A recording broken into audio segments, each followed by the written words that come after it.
Thank you. Please be seated.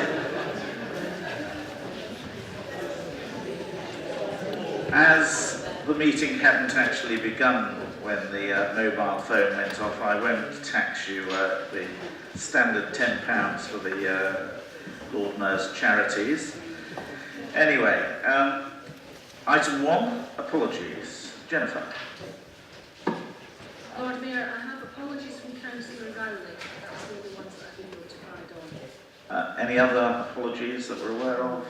Sean. Yes, Councillor Humberston. Thank you. Anyone else?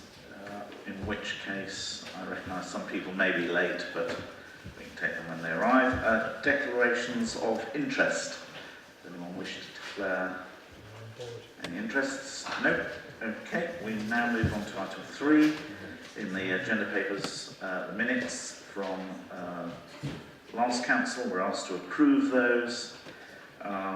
Pages 19 to 32 in the main agenda. Any comments on those, accuracy? If not, we will take those as approved, unless I'm hearing anything to the contrary. No? Okay, they are so approved. Move on to item 4, appointment to committees. Councillor Gant. Thank you, Lord Mayor. To both of the vacancies that are listed on the agenda, the Lib Dem nominee is Councillor Wade in both cases.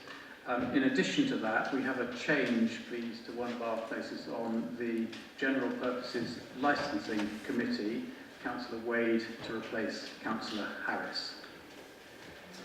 Thank you. We now move on to Councillor Brown, appointments to the outside body. Yes, and it falls to me to offer the appointment of Liz Wade to the Catherine Wilson Trust to replace the late Councillor Goff. Thank you. We now move on to announcements. First one comes from me, quite a few. I'd like to welcome Councillor Liz Wade back to the council, and I wonder if we can show our appreciation in Liz as well.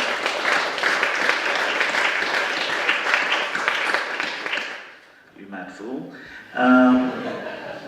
I'd also like to welcome Anthony Buckley, who is our new city rector. Welcome, Anthony.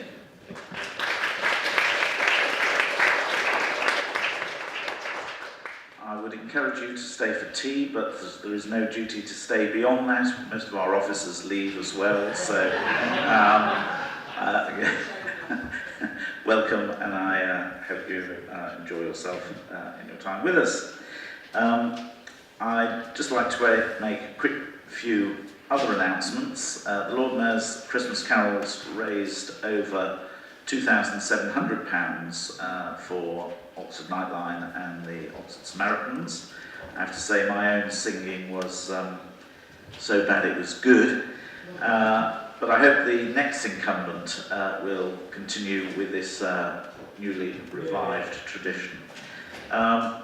We had a very well attended Holocaust Memorial Day service on Friday with a touching contribution from Kenneth Appel, one of the original Kindertransport children. That was, as I say, very well attended. There will be a memorial service for Jean Fuchs, which will be at 2 o'clock this Saturday, the 2nd of February, at St Michael's Church on Lonsdale Road up in Summertown. And I hope members will be able to attend that. And my charity dinner is on the 9th of March at St Edmund Hall. Book early to avoid disappointment. Invitations will be coming out shortly. We now move on to the Sheriff. From you, Craig? No. The Leader, I believe you have some announcements. Thank you, Lord Mayor, I do.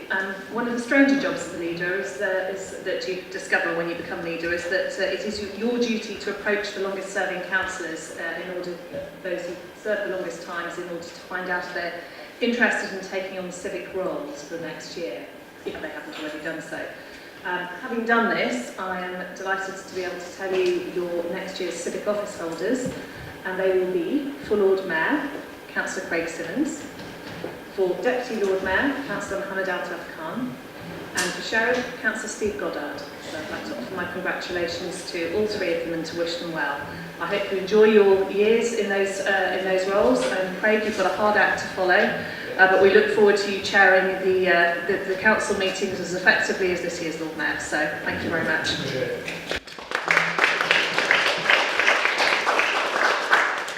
I'll give you the fiver later, Susan. I have two further sort of issues to raise. One is I'm also delighted to announce today the appointment of a new champion. Councillor Richard Howlett has agreed to take on the role of cooperative champion to promote the growth of the cooperative economy in our city. Richard brings a wealth of experience to the role, having worked in co-ops in the city for the past 8 years. Richard will work with co-ops in the city to celebrate, support and hopefully expand this valuable part of our local economy. And I also hope that his role will help raise the profile of co-ops for those wanting to make more ethical choices as consumers and for those considering setting up new businesses. So congratulations to Richard, and we look forward to hearing more about co-ops.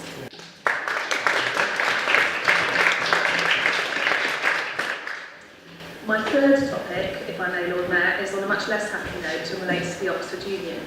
Our civic office holders are an important representation of our City Council and work hard throughout their year in office to uphold the values of inclusion, in sharp contrast to the values that they demonstrate and the ideals of cooperation. We have just recently had the latest in a string of extremist right-wing speakers chosen by the Oxford Union to create headlines. Their regular choice of speakers, whose clearly espoused views would deny the rights of many people who live and work in our city, can be seen as a rejection of the values that I've just described, not to mention the values of cooperation. They're an insult, frankly, to the rich diversity of our city. I'm a firm believer in free speech and consider it important to challenge through debate and argument. However, I do think we have got their point by now. Naturally, inviting these kinds of speakers invite many people to protest about their offensive views, in turn meaning the police are called upon to manage the event. In a time when the police are under huge strain with budgets slashed by Tory government cuts, I would invite the police to look at recouping the cost of policing these events from the Oxford Union. It is totally unfair that people in Oxford should lose out twice over from these events laid on for a small amount of highly privileged people.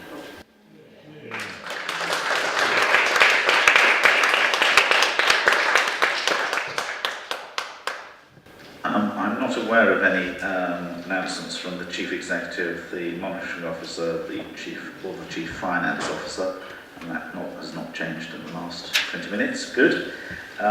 We now move on to item 6, which is public addresses. There are none on the business of the council meeting.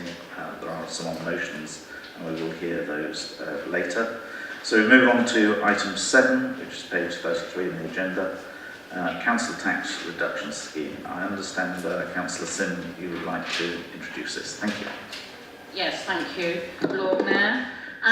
This report arises out of the annual review of the council tax reduction scheme, which we are required to undertake. You will see from the report that following a consultation exercise, there are 2 proposals for changes this year. So the first one relates to the uprating of the income band for residents who are on universal credit, who are receiving universal credit, and this determines, this income level determines the percentage of reduction that the applicants for council tax reduction receive. It's proposed that they be raised slightly in line with the national minimum wage and the Oxford living wage.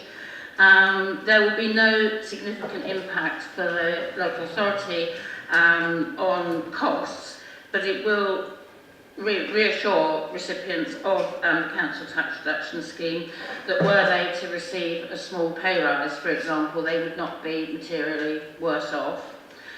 The second change relates to the minimum income floor for the self-employed, and this is a change, a substantive change in how this is going to be administered, following some unhappiness about how the previous system worked and a period of consultation which was commenced in September last year.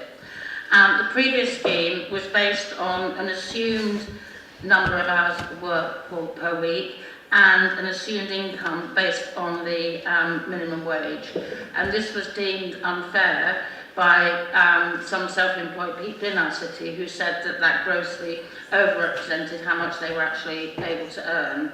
And so now, going forward, the income, the measure of income will be based on their actual earnings rather than an assumed amount of money. And I think you can see that this is a great deal fairer than the previous somewhat rough and ready approach that we've taken. It's worth noting that Oxford is one of the few councils now operating a full council tax reduction scheme. The numbers are diminishing, and I'm very pleased, and I'm sure council is very pleased, that we're still able to offer this protection to the less well-off families in our city. Yeah. Thank you very much. We need a seconder for that. Susan, thank you. Do you wish to comment? Thank you. Any questions on this? Craig? Well, I mean, just to avoid speaking twice, just like to welcome it and say how excellent it is we're supporting this, and also that particularly about the minimum income floor being removed for self-employed. I think I was lobbied a lot about that. I think that's a very important change. But in terms of question, in the report it does say we're going to have to keep this under review because of the cost of it. So I'm just wondering, that's going to be an annual review presumably, and how are we going to judge? It's a different question to ask, but how are we going to judge whether or not it's affordable going forward?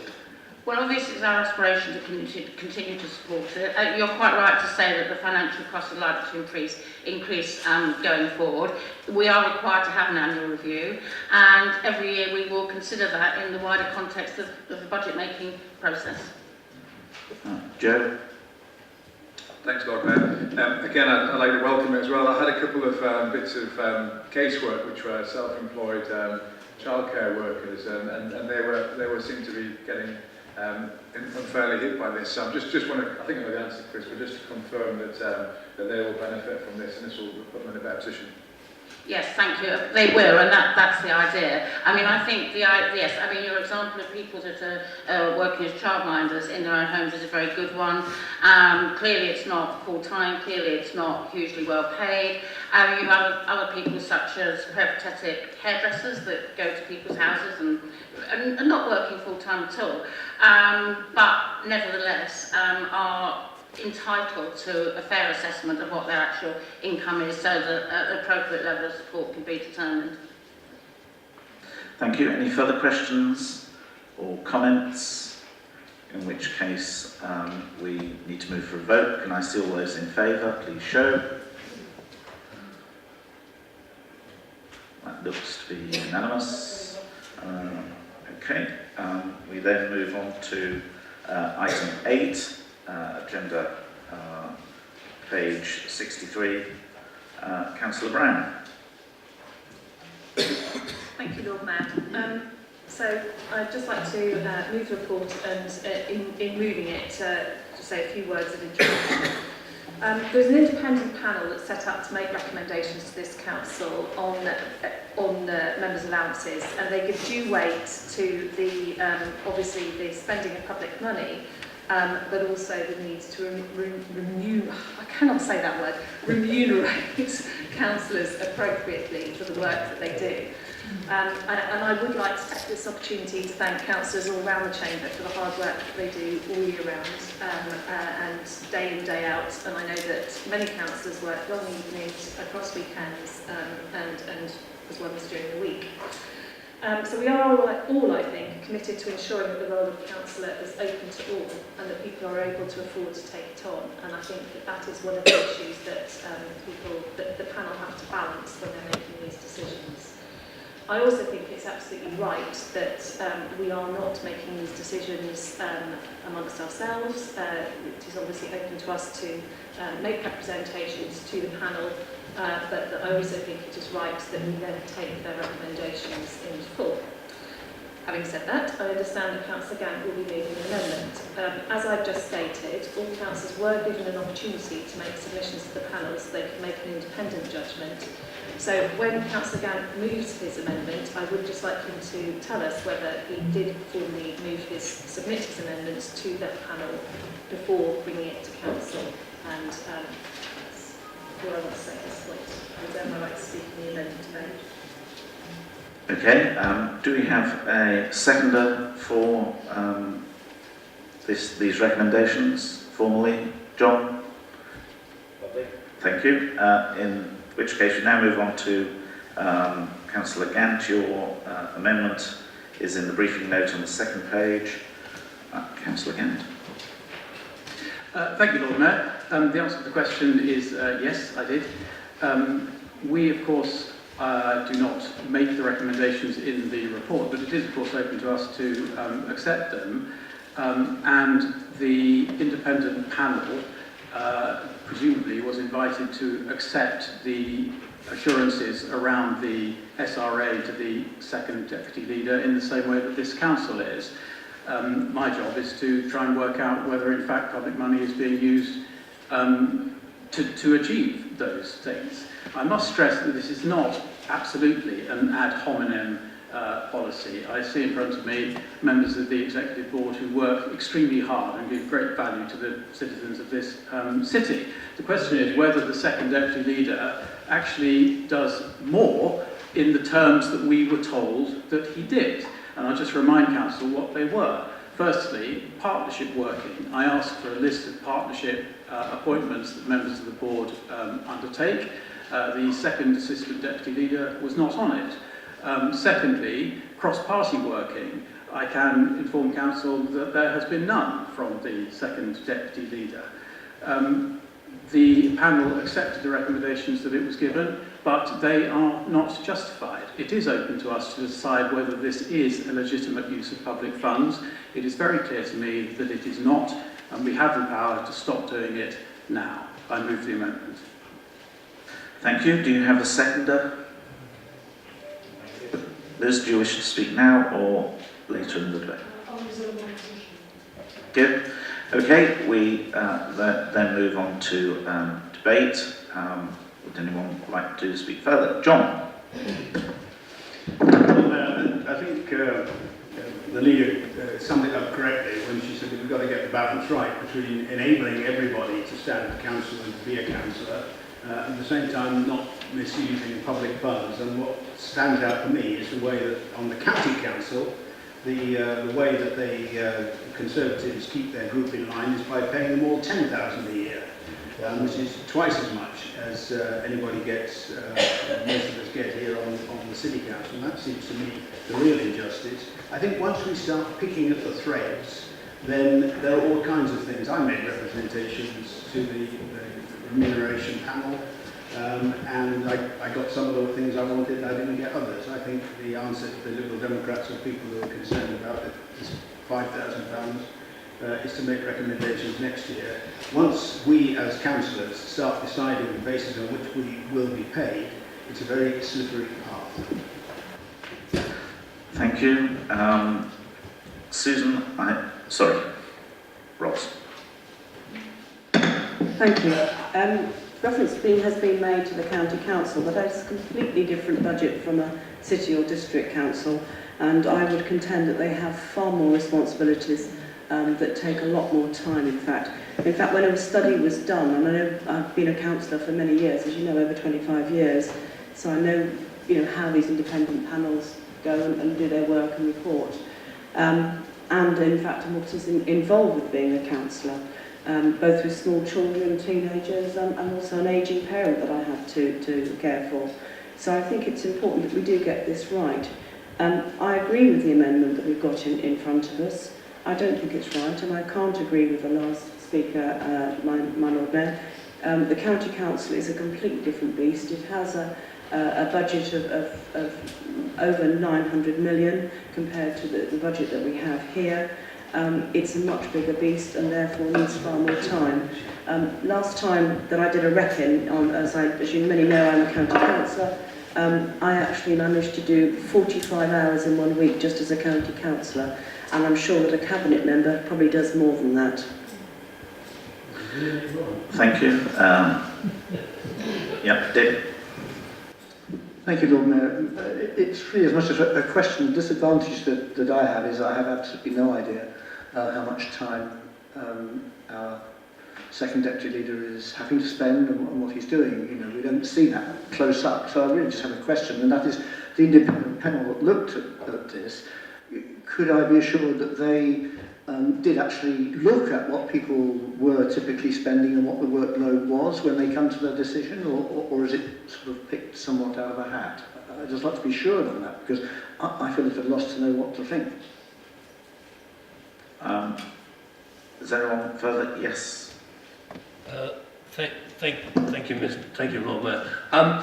The question here shouldn't really be about the size of the budget of local authorities. The question should be how we enable all people to become councillors and to represent people in this city. You look around this chamber, or you look around the county council, you look at the average age of people, and you'll find that there are very, very few young people. And part of that is because the remuneration is too low, and part of it is because employers are not allowing young people to have reasonable time off for civic duties. Thank you. Thank you. We now have the proposer of the motion has an opportunity to respond. Susan? Not the proposer of the amendment, I'm hasten to add, but so speaking in opposition to the amendment, I think the reason I asked you the question, Councillor Gann, is to establish whether this had been looked at by the panel, and clearly it has been looked at by the panel, the independent panel, who have not come down in support of your amendment, and that is what I wish to clarify for everyone in this chamber. For me, the role of the two deputy leaders is really important. We have a statutory deputy leader because by statute there is only one deputy leader. But having two deputy leaders allows the leader to work with two other people to share the burden of doing the partnership work and to share the leadership of the council.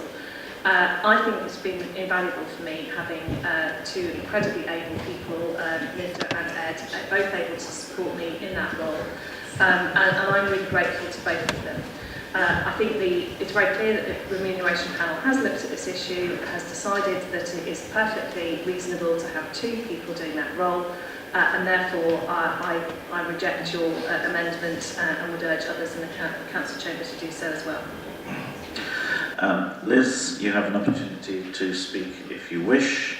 Thank you, Lord Mayor.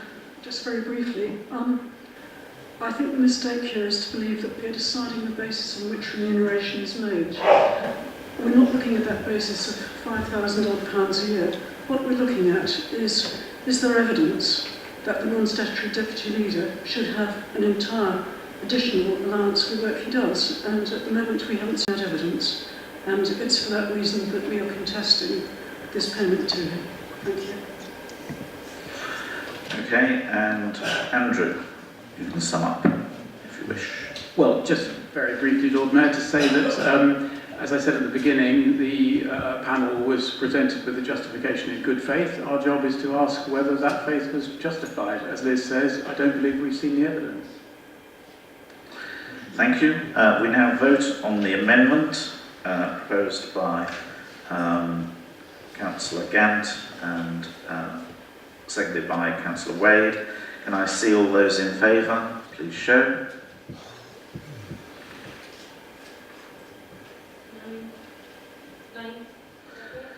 All those against?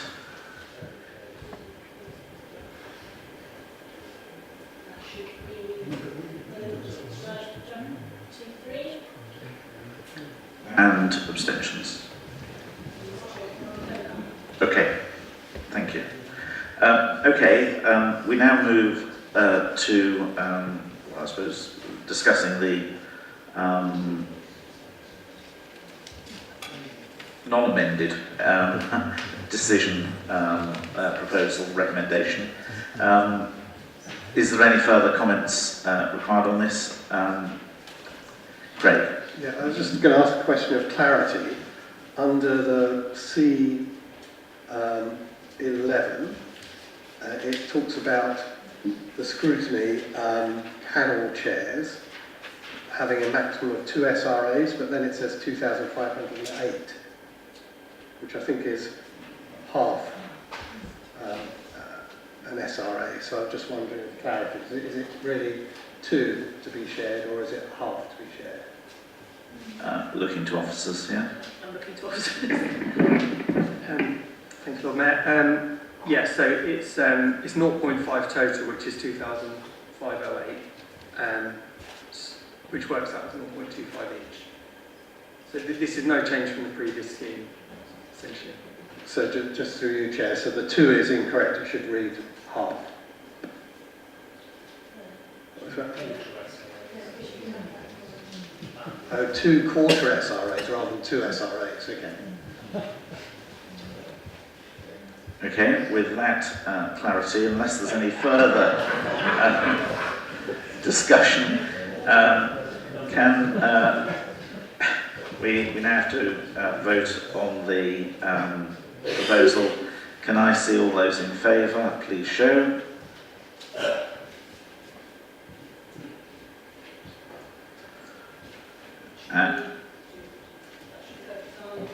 And those against?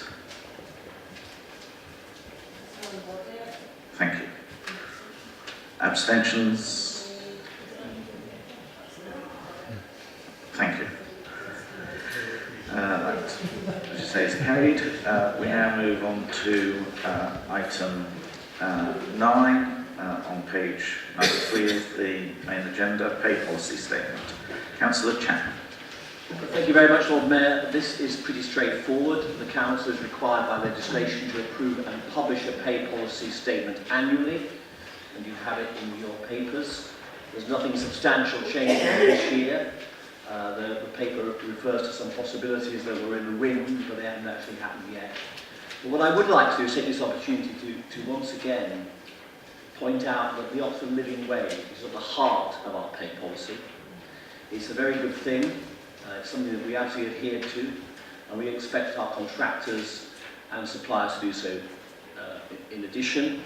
And I'd also like to commend the work of Councillor Rush, who's the champion of the living wage, who's doing a fantastic job in persuading and encouraging employers right across the city and outside to adopt it. So I take the opportunity to do so.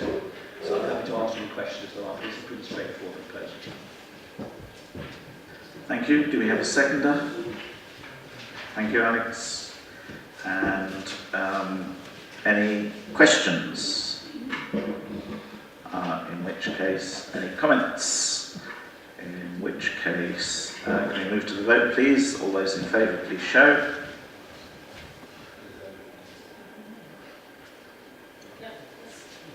Lovely. Thank you. Now move on to item 10. Pages 105 in the main agenda. Any questions as regards City Executive Board minutes?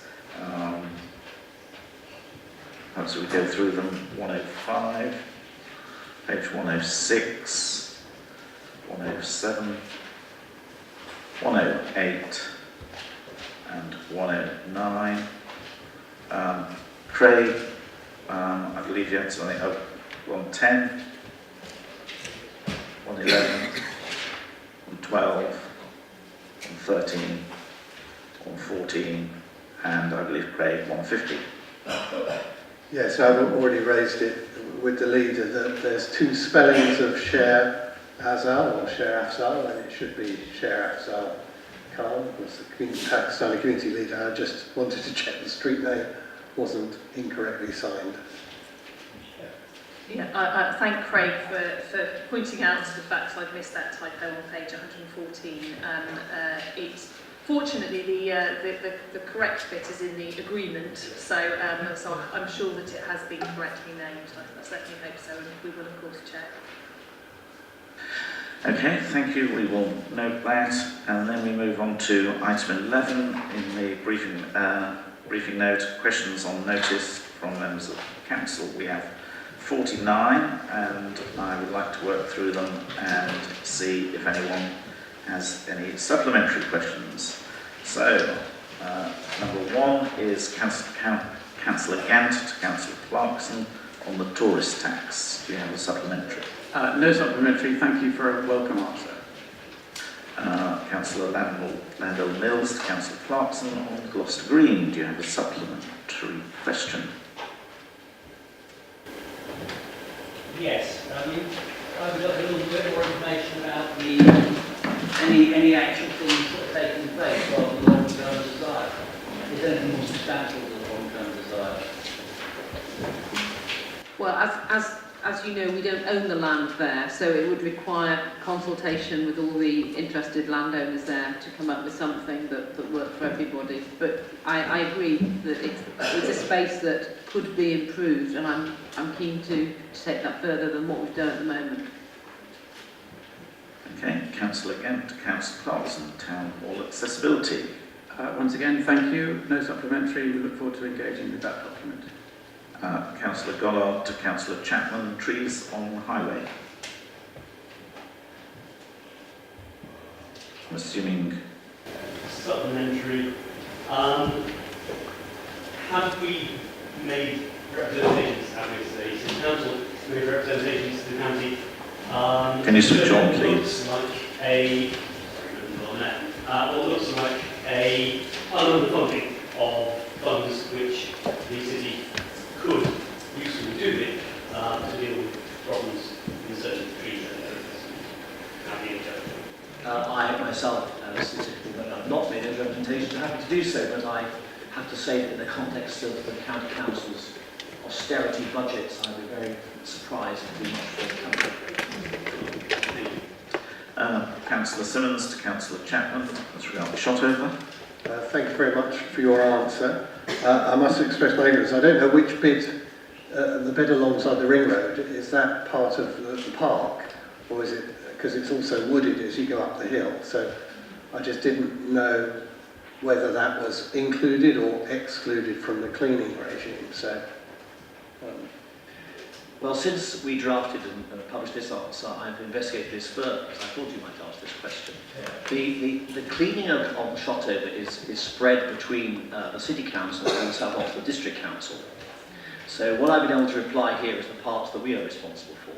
Now, the things you saw which were less than wholly satisfactory may well be the responsibility of SODC, but in the spirit of working together, I've asked Offer Direct Services to contact them to see how we can do the job jointly in a better way than we are at the moment.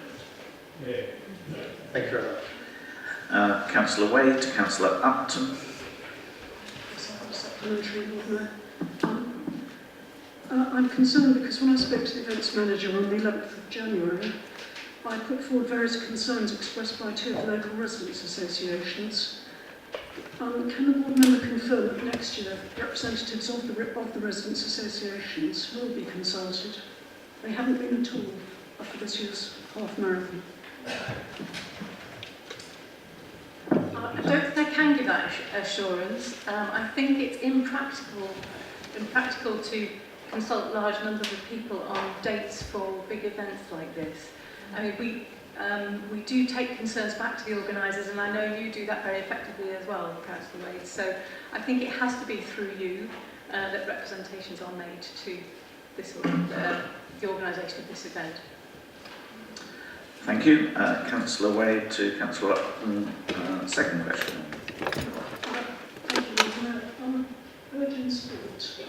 In 2016, we had a breakdown of the costs and the income that Virgin Sport made out of this event. We've had nothing since 2016, and I would like to be reassured that we will receive those breakdowns both for 2017 and 2018 as soon as possible.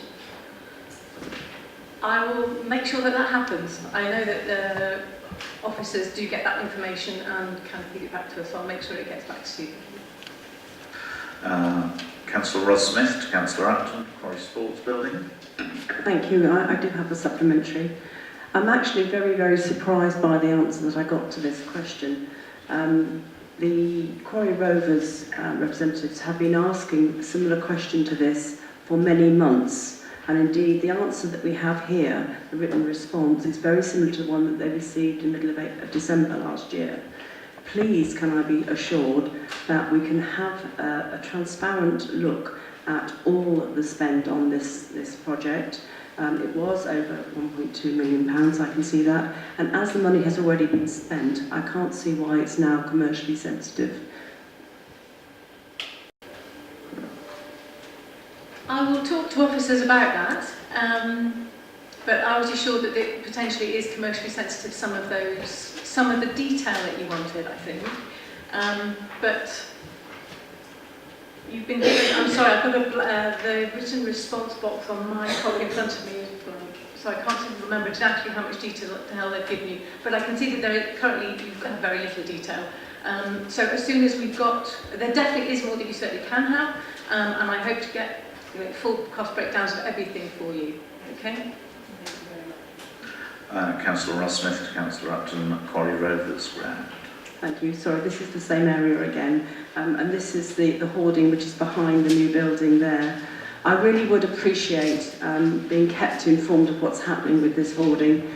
It is a lovely blank canvas that might well be used for some street graffiti. It looks very inviting, I think, for some people, but also residents are really concerned in Quarry that still no building has happened. The applicant has got planning permission, ripped out the hedge, which was not part of the planning application, and this hoarding, this enormous hoarding, was allowed to go up, and the promise of the cage behind for Quarry Rovers has not materialised, which has resulted in a great big ugly container being left on the Margaret Road play area for months. Please can I be assured that this is not going to go on for much longer, and please can I be kept assured of what is happening. We can keep you informed, certainly. I mean, I think we are equally frustrated about the length of time that building project is taking. It is ridiculous, it's quite true, but there is nothing that we can do to force someone who's started the implementation of their planning permission to get on with it. Our planning officers have been and talked to them. Councillor Ligo has chased it up with them several times, but they are, what can we do? It's a really difficult position. I hope to get it done and finished as soon as possible, because exactly as you outlined, until that hoarding is down, Quarry can't get on with having the cage. Quarry Rovers can't get their cage erected behind the pavilion, where they would then be able to store their equipment and would be able to get rid of the container that the eyesore that you're mentioning. It's a very frustrating situation. There's not many levers that we have, I'm afraid, but we'll keep you informed. Although Councillor Rowley isn't here today, we may have someone else on the Executive Board able to help. Councillor Simmons, do you have a supplementary? I did have one, but I'm happy to take it up with Councillor Rowley. But the question was, in case anyone can answer it now, is that I'm failing to see how the Council's proposed solution in terms of age limits on accommodation does help tenants affected by the bedroom tax, because it's still restricting the ages. Now, I can understand the restrictions on older persons' accommodation, but there are lots of really great initiatives pairing up younger people with older people, mutually supportive arrangements, and it would be terrible for that to be excluded within council accommodation. I think the rules on shelter blocks are quite complex, and I think if this is as part of consultation, this is as far as people feel able to go in terms of of moving that. I would say that the sorts of arrangements that you're talking about wouldn't necessarily be excluded just because someone was a little bit older. I mean, actually, there are still plenty of older people who might wish to also enter into those sort of supportive roles in terms of sheltered accommodation. But I will sort of take that comment back to Councillor Rowley, and if he can give you further written response on that, then I'm sure he will. Okay, Councillor Gotch, do you have a supplementary? No supplementary. Thank you. Councillor Gant, Councillor Hollingsworth, planning consultees. Thank you. I do have a supplementary. This is about members of this council being asked, indeed required, to rely on advice given by statutory consultees and their role as members of planning committees, and whether we could reassure ourselves that that comes in a form that we are indeed able to rely on. There are two specific questions, one of which is there a set format or protocol in which these opinions are presented? The answer to that appears to be no. The second one was, does the board member believe that there should be? It may be something that's outside the remit of this council, but I'd be interested in his view.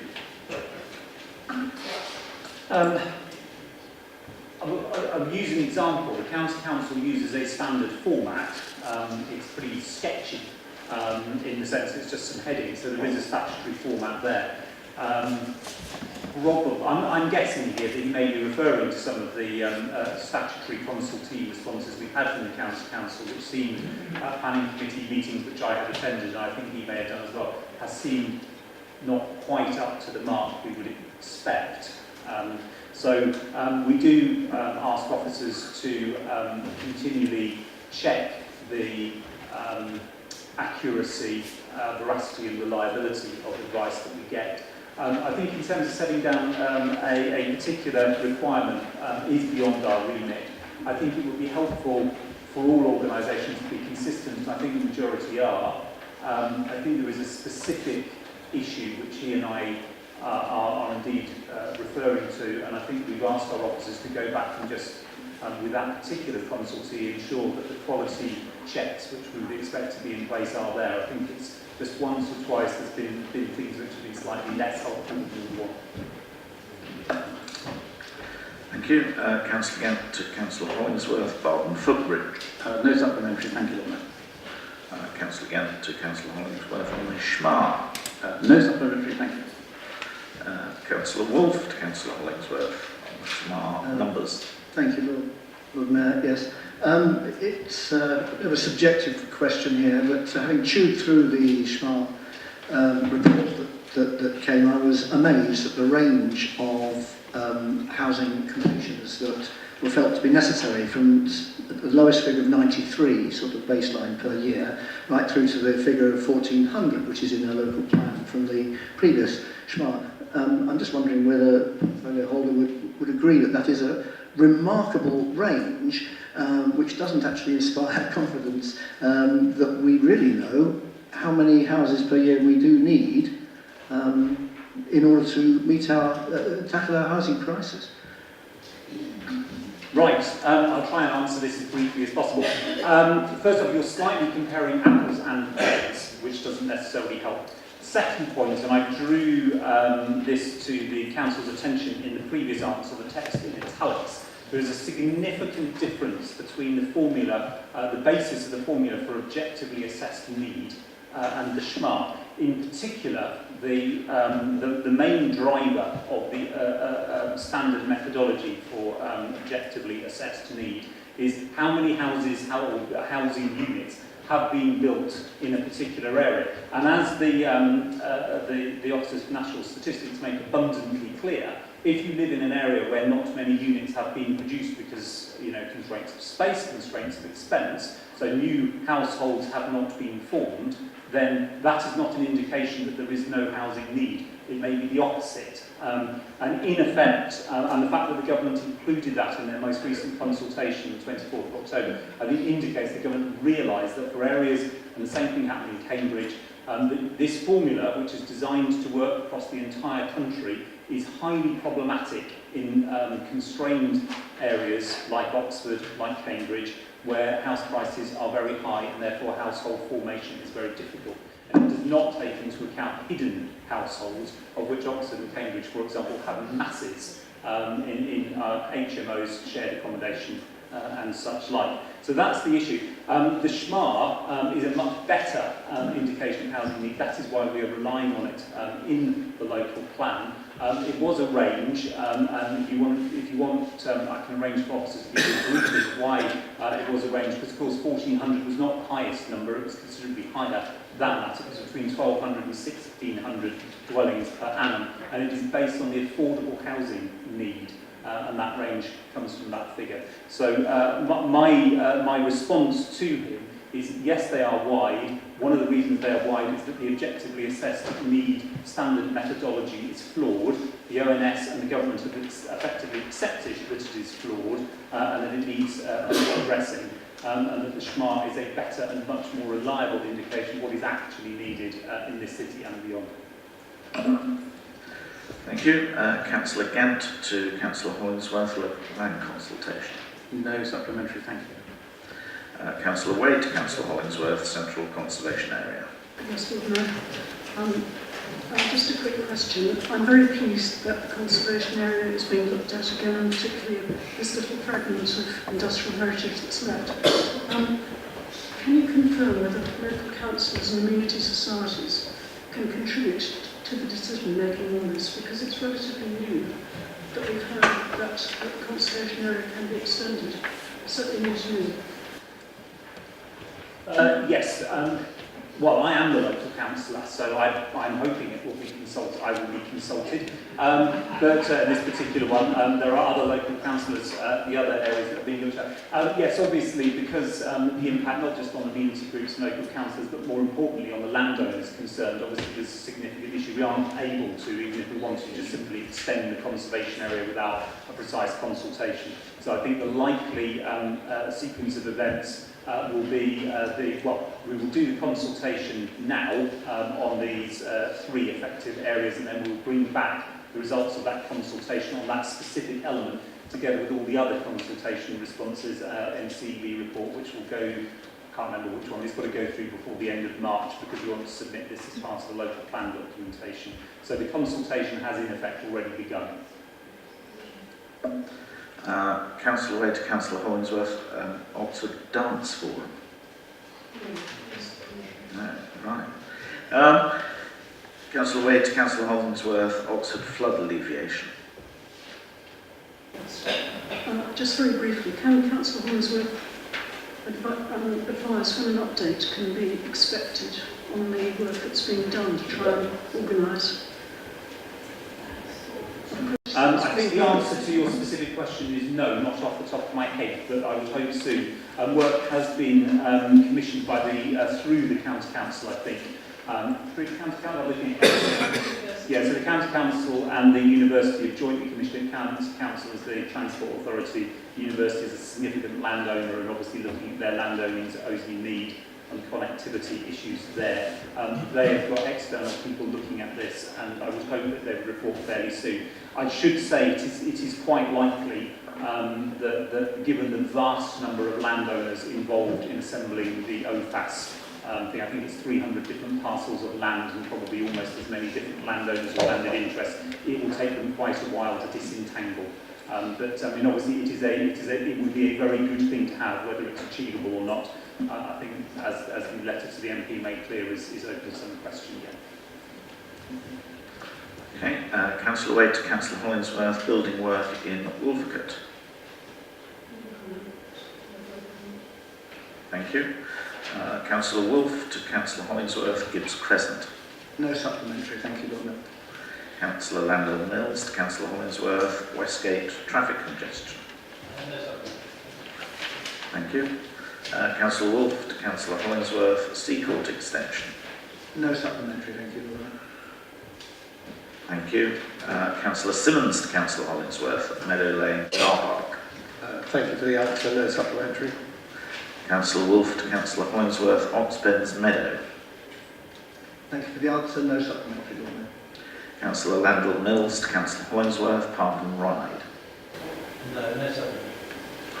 Councillor Landell Mills to Councillor Hollingsworth, train use. Councillor Landell Mills to Councillor Hayes, planting along highways. Yes, I don't know whether... Can you turn on, please? It seems an easy win, and with the focus obviously on improving the quality of the air in the city. I mean, these are easy wins, and it seems there's no real approach to it, which would help. There is quite a lot of opportunity for the city to do things, which might be a benefit. Thanks. Just before I answer that, I want to first of all welcome you to your role, but to thank Councillor Harris for his scrutiny of the zero emission zone and our work to tackle air pollution. And I know that since coming into that role in May, he really intensely learned a huge amount about those issues and was providing some really great scrutiny. So if you want to continue to provide that scrutiny, then feel free to get in touch. It'd be really welcome. In specific answering your question, I'd just refer you back to the answer I gave, which is that the highway is managed by Oxfordshire County Council. I'm more than happy, as we do already, to go to the County Council and make that case, but I just want to return you to the point that I've made. Thank you. Councillor Landell-Mills to Councillor Hayes, planting to compact nitrous oxides. There is evidence to show that particularly privet hedges, but evergreen hedges do remove particulates from the atmosphere, and there's recently quite a lot of work that suggests this is a good thing. And again, this is an area where there's obvious scope to improve the local environment. And this is something, I mean, I know that the land and planting is the highway land, but there may be opportunities for, it seems it all falls within the city and the citizens are nearby, and it would be an effective thing to do at a very low cost. Councillor Mills, Mills, I hope your future supplementaries will take the form of a question. If Tom Hayes can find anything to answer there, I will let him now. To avoid repetition, I think I'd refer you back to my answer, but also say that if you want to come and have a briefing by myself and officers to show you the evidence referred to in the answer, more than happy to. And again, just to point out that because we do want to tackle pollution source, that's why we're embarking on a zero emission zone. Councillor Landell-Mills to Councillor Hayes, zero emission zone. Do you have a supplementary question? No. Thank you. Councillor Landell-Mills to Councillor Hayes, Westgate car park and ZEZ. Thank you. Councillor Landell-Mills to Councillor Hayes, St Clements. No, I think that's been answered by reasonable well. Okay. Councillor Wolfe to Councillor Hayes, Earth Day. Lord Mayor, I'm very glad that we're onto it. Thank you very much. No supplementary. Councillor Gollard to Councillor Hayes, on-street charging points. Supplementary, thank you, please. Councillor Wolfe to Councillor Hayes, taxis and ZEZ. Yes, Lord Mayor, just a short one. Have we considered interest-free loans to our taxi drivers? Is that a scheme that has been considered at all? Thank you, Councillor. I think it's fair to say that we've got a really intensive amount of engagement with the hackney carriage trade, and we are open to all suggestions, and that is a suggestion that's been made among many others, and so officers have considered that. Councillor Wolfe to Councillor Hayes, taxi drivers. No supplementary, thank you. Councillor Gant to Councillor Sim, teachers' mortgage scheme. Thank you very much for the response, and it's good to see that this scheme is being taken up, although it's still relatively slow. Would I be right in assuming that the scheme is kept under review to make sure that it is in fact reaching the people who could benefit from it in the best possible way? Yeah, thank you, Andrew, for your question. It's interesting that you say that you think it's being well received. I mean, I think actually this is quite a poor take-up, and it suggests to me that perhaps this isn't the best way to go about. I mean, my understanding, this is before my time, but that this scheme was originally introduced as part of the city's bid to improve educational attainment, and building on learning from research that shows that educational attainment in schools is often vastly impacted by the qualities and the skills of head teachers and people in the leadership team, and so it was trying to encourage people in those roles to stay for longer, which is admirable. And I think since then there's been expansion of it so that more junior teachers can apply. My own thoughts are that, I mean, that you are allowed to receive between 15 and 40% of this loan, of the cost of the house of this loan, but the maximum is 75,000. And I suppose my thought about it is that given the huge increase of house prices proportionate to income, which will have taken place since the inception of the loan, this seems to me that perhaps this is not sufficient incentive, and perhaps we should be, rather than looking to support people to be able to sort of outright buy straight away when they come here within a couple of years of living here, that we maybe should be looking at supporting teachers in other forms of accommodation as well. So I will take that back and have a look at it. Thank you. Councillor Ross Smith to Councillor Sim, publication costs. Councillor Wolfe to Councillor Lynn Smith, Council Letting Agency. Thank you, Lord Mayor. Yes, picking up the metaphor of a buoyant private housing market, I find myself asking, who is it that's actually floating? I've been working recently with somebody local who's got a fairly well-paid, if erratic job, who I would say wasn't even snorkelling. They were sub-aqua, and their tank was running out. So I think many tenants who you wouldn't class as poor are nonetheless, I'm seriously alarmed about him, are at risk of homelessness. So my question actually is, I'm glad about the rent guarantee scheme, and I may be revealing my ignorance, but what are the criteria for determining whether a tenant is at risk of homelessness? Because I think this guy was, even though you wouldn't call him poor.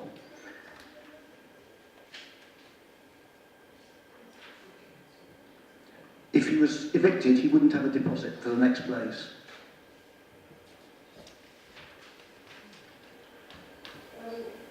Are you looking for a question about an individual, or? No, I'm just wondering generally what the rent guarantee scheme, or the criteria for home choice, or what? It's about what the criteria for risk, being at risk of homelessness is. That's the guarantee. Best if I write to you with further information on that to set that out. Thank you. Councillor Wolfe to Councillor Linda Smith, private rentals.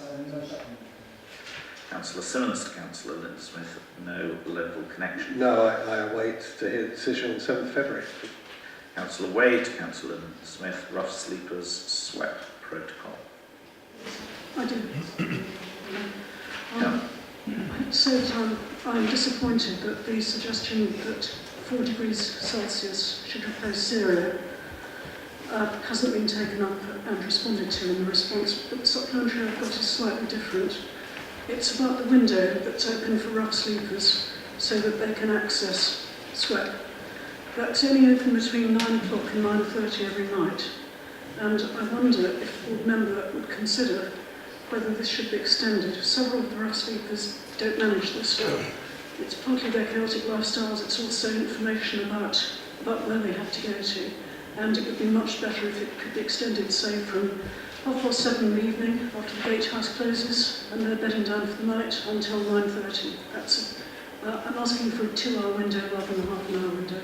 I think that would make a big difference to the number of people who bed down on the streets. Thank you. Given that SWEP is on tonight and it's going to be on for 3 nights, I will respond on that particular point because it's important that people do know, how to advise people to get out of bed. So we do ask people seeking shelter to present at O'Hanlon House between 9 o'clock and 9:30 on the nights when SWEP is on. There is the people that we work with, the providers we work with, are very aware of the chaotic lifestyles that many people lead, and in this room, it's not the case that at 9:30, people aren't there. It's that's tough, but we do need to give people a window to aim for to be there, and at the moment, we say we need people to be there between 9 and 9:30, so the beds can be allocated and the service for that night planned.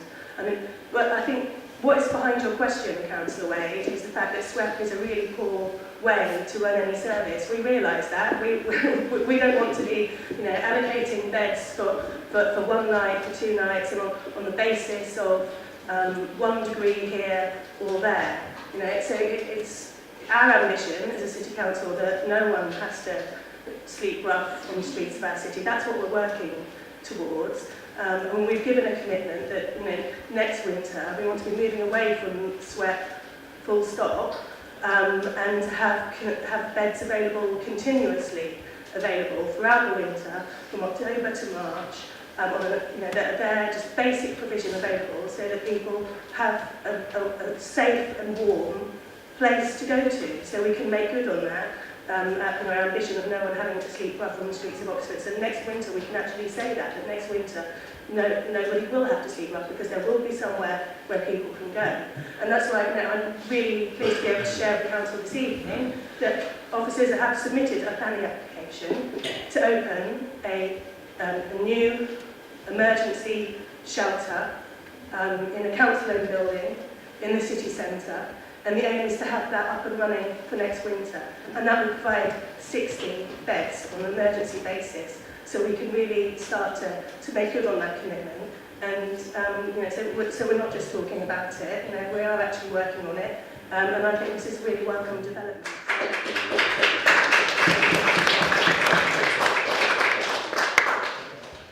Thanks. Thank you. Councillor Wade, Councillor Linda Smith, Rough Sleepers Accommodate. Councillor Wade to Councillor Linda Smith, Rough Sleepers Initiative Fund. Councillor Gotch to Councillor Brown, legal advice at meeting. No further questions. Councillor Wolfe to Councillor Brown, Oxwed and Octopens. No supplementary, Lord Mayor, thank you. Councillor Gant to Councillor Brown, combined authority. No further supplementaries for any of the last three. Councillor Gant to Councillor Brown, let us read people's vote. No supplementary, thank you. Sorry, my apologies. Good. Okay, we now move on to item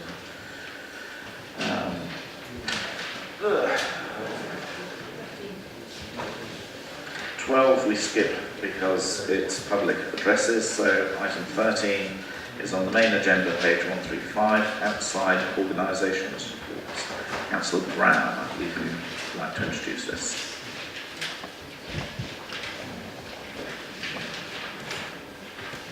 Thank you, Lord Mayor. This is Oxfordshire County Council's annual report on Oxfordshire partnerships, which is shared across the county. This council regularly receives reports on our involvement in these partnerships, to council meetings on a more regular basis and more specific to our council and our involvement in these partnerships. But I am happy to answer any questions that I am able to on these reports, or indeed defer to other people who are representatives on these different partnerships, if council wishes to ask any questions. Yes, we have one here, wasn't it? I think this will be in Councillor Upton's portfolio. I just want to draw everyone's attention to page 141 of the Health and Wellbeing Board report. I have huge concerns around the democratic vacuum that's created by the establishment of the Integrated System Delivery Board. Here, here. And this is a subgroup of the Health and Wellbeing Board, and it's chaired by the Chief Executive of the Commission Group and is charged with developing the integrated system approach for Oxfordshire, which, by my understanding, was what the Health and Wellbeing Board was tasked with. The issue is that paperwork for this board will not routinely be made available within the public domain. This is due to the contents of the papers and the discussions, and it will report progress every 3 months to the board on 6 months' work. I do feel that the heart of local democracy is in its transparency and accountability to local people. And local government is precious and the heart of a living democracy, and it's really being attacked by making very important strategic decisions behind closed doors and sacrificing that transparency for the sake of efficiency. Louise, could you please clarify this issue and give assurances that crucial decisions around the Health and Wellbeing Board of Oxfordshire will not be made behind closed doors? Thank you. Louise. Yeah, thank you very much for that. My understanding is that the only times, particularly that the Health and Wellbeing Board will ever meet behind closed doors, is for kind of workshops, discussions and brainstorming events. And as a new member on that on the Health and Wellbeing Board, I've been to one of these, which I actually found very, very useful because it was a chance to ask stupid questions that I would not have felt able to ask in public, perhaps. I think the idea of these behind closed doors get-togethers is to make sure that the board is fully informed about things and has a chance to really explore issues and work out what the potential impact and implications of a decision would be before we actually take them, which is a good thing. But I think but the terms of reference for the Health and Wellbeing Board make it very clear that all decision making has to happen in public. So my understanding is that decisions will always be taken in public, whereas some of these exploratory discussions may not. Now I can see that can be. I'm a little worried about that. So I think we have to see how this is going to pan out. I'm not sure if that's going to be enough for you for the moment, but as I say, my understanding is no decisions will be taken in secret. Decisions will always be made in public. Okay, any further questions? Craig, then Dick. Yes, so thank you. I have questions. I alerted you in advance about two of the partnerships in the partnerships report. They're the Oxfordshire Growth Board and the Oxfordshire Local Enterprise Partnership, or the LEP. Now, both of those have at their heart the idea of economic growth and growing the economy of Oxfordshire and Oxford, and that's central. Now, I'm disappointed that neither of them have adopted the government's clean growth strategy at the heart of it, and I'll just sort of read from that, just a brief sentence, is that clean growth means growing our national income while cutting greenhouse gas emissions, achieving clean growth while ensuring an affordable energy supply for businesses and consumers. That's the heart of the UK's industrial strategy. And it goes on to talk about how important that is. So I've not seen reference to clean growth anywhere in those documents, and it came out, the amended version came out last year, but it was passed by Parliament in 2017. So I've not heard any reference, or even any reference to climate change, as I raised when the Oxfordshire 2050, or what was the JSSP, was published. So I'm just hoping that you can use what influence you have to ensure that clean growth is at the heart of these partnerships, whereas being an afterthought, or not even mentioned. Well, I think the advantage that the Oxfordshire 2050 plan has over the growth deal so far is that it is being written post that strategy, and therefore is trying to encompass some of the elements of that strategy. But as I said to you earlier, when you gave me fair warning that you were going to ask me this question, there is a growth board tomorrow, and I'm certainly happy to raise the issue of government's clean growth strategy and make sure that we are mindful of it as we progress with the growth deal in Oxfordshire. And I similarly undertake to make the same representations at the LEP, which I also sit on for this council. Okay, Dick. Thank you, Lord Mayor. On the Growth Board report, for which thank you, Oxfordshire commits to, under this deal, there's a number of bullet points there on page 172, and my little ears pricked up, or my eyes did something when I read, consider the introduction of a strategic infrastructure tariff. I thought, tariff, that sounds like money changing hands. What's all that about? Can you advise? I'm going to try. So my recollection on this subject is that it is something that we have considered. I don't think it is something that we have made any decisions about at all at this stage, and nor do I think there was any great enthusiasm for it. It was also my recollection. So that's where we are at the moment, but if there's anything further to add, I will send it to you in writing, Councillor. Okay, any further questions on those outside organisations?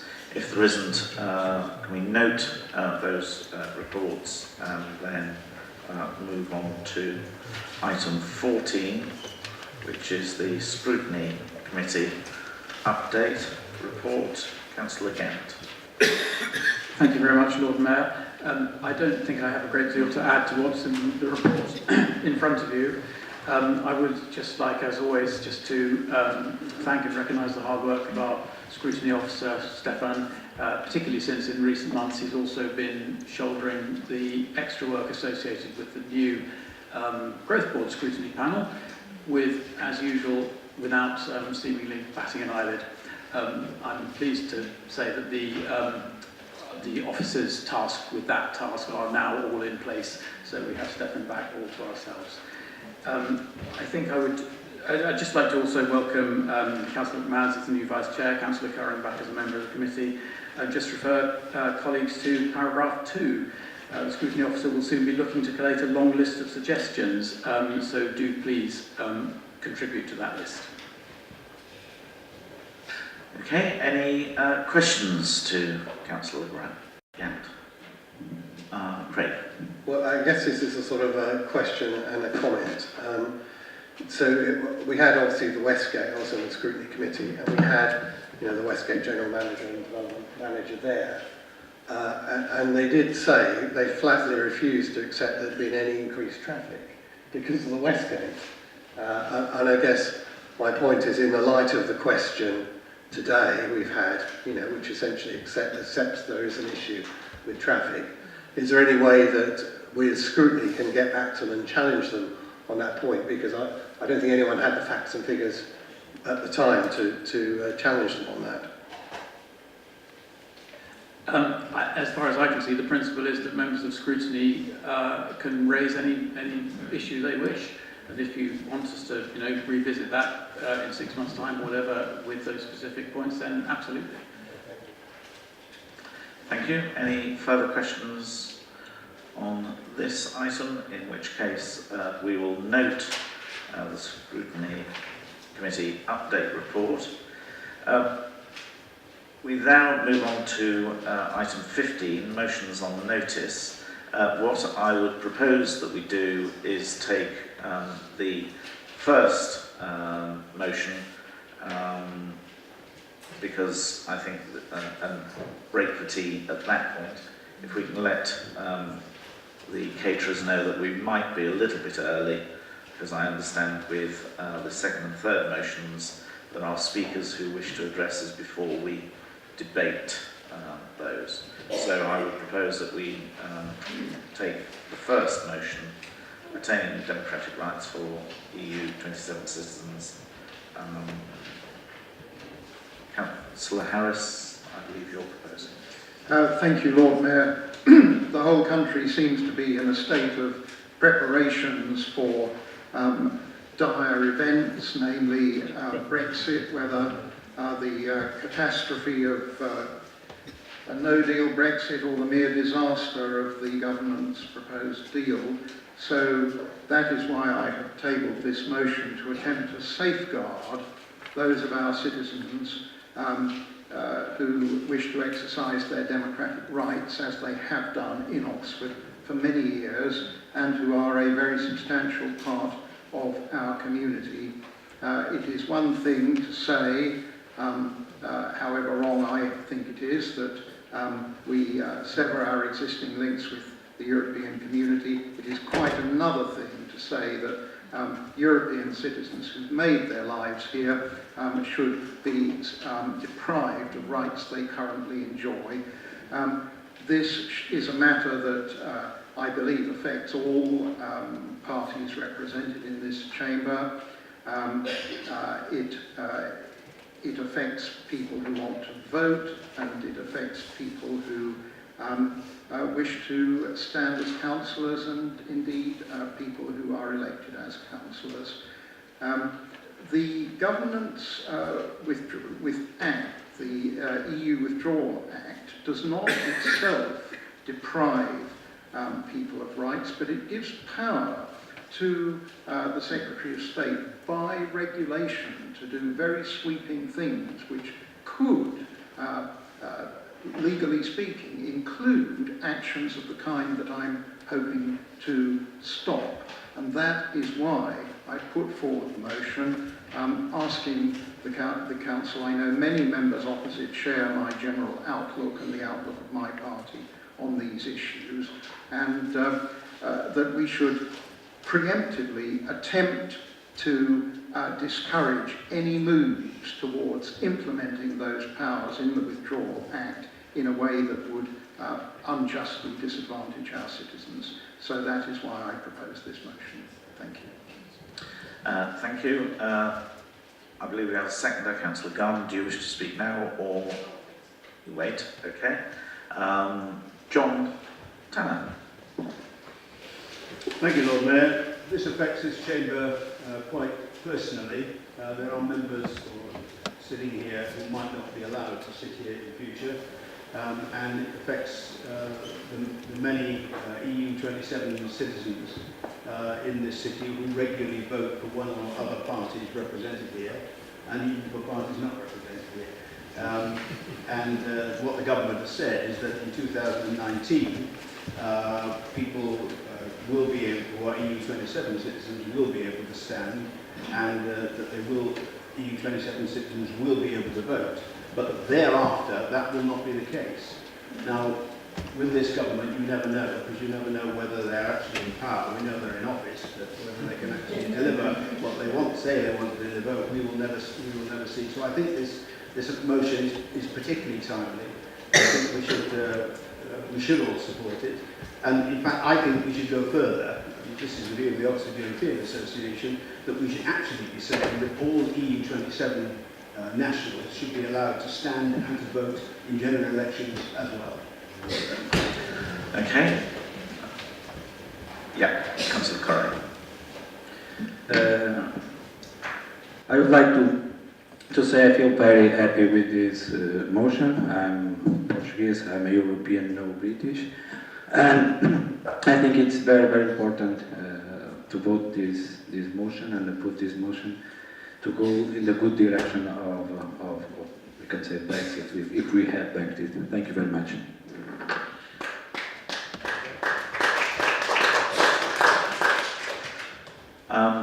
Unless there's anyone else wishing to speak on this, Craig.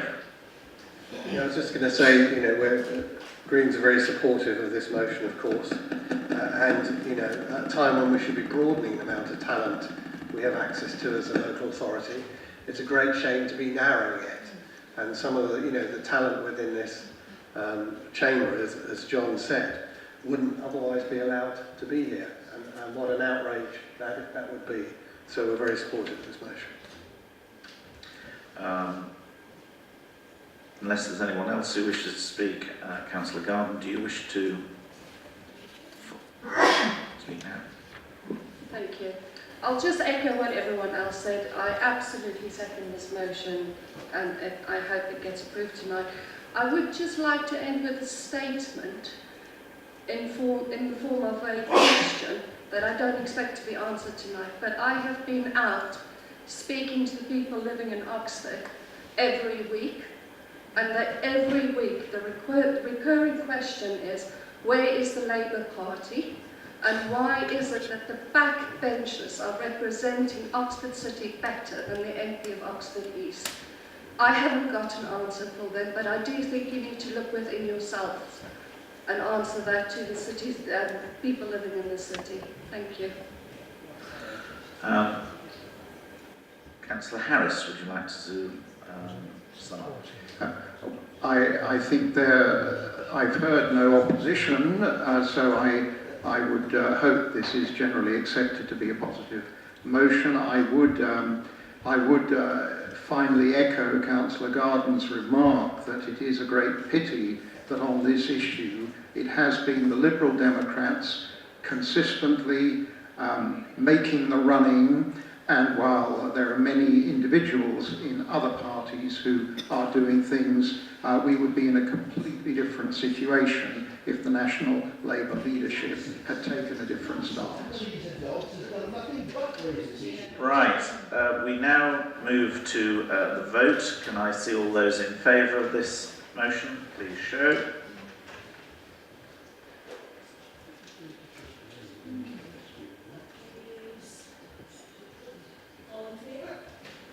Thank you, that's unanimous.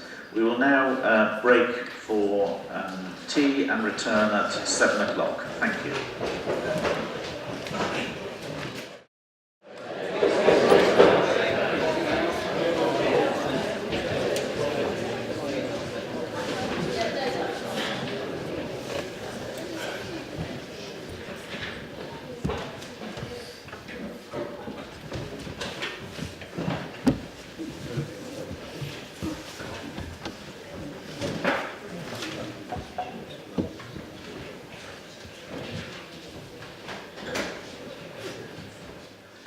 Thank you. Please be seated. We now move on to item 12, which is public addresses. And our first speaker, Dr. Ramsey. Thank you. You have up to 5 minutes. الحمد لله رب العالمين والصلاة والسلام على أشرف الأنبياء والمرسلين. Respected and honorable member of the Oxford City Council, I greet you with the Islamic greeting of peace. Assalamu alaikum wa rahmatullah. May peace and blessing of Almighty God be upon you all. I'm sure you are aware of the report on the new definition of Islamophobia by the APPG, All-Party Parliamentary Group, Islamophobia. This definition has been well received by over 750 Islamic organizations and a number of local government organizations in London and other places. And God willing, by the local government and further field.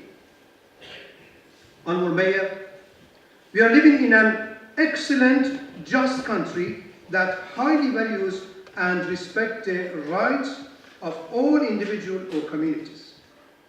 Unfortunately, however, there are still those who believe that insulting people are for their way of life and belief is acceptable.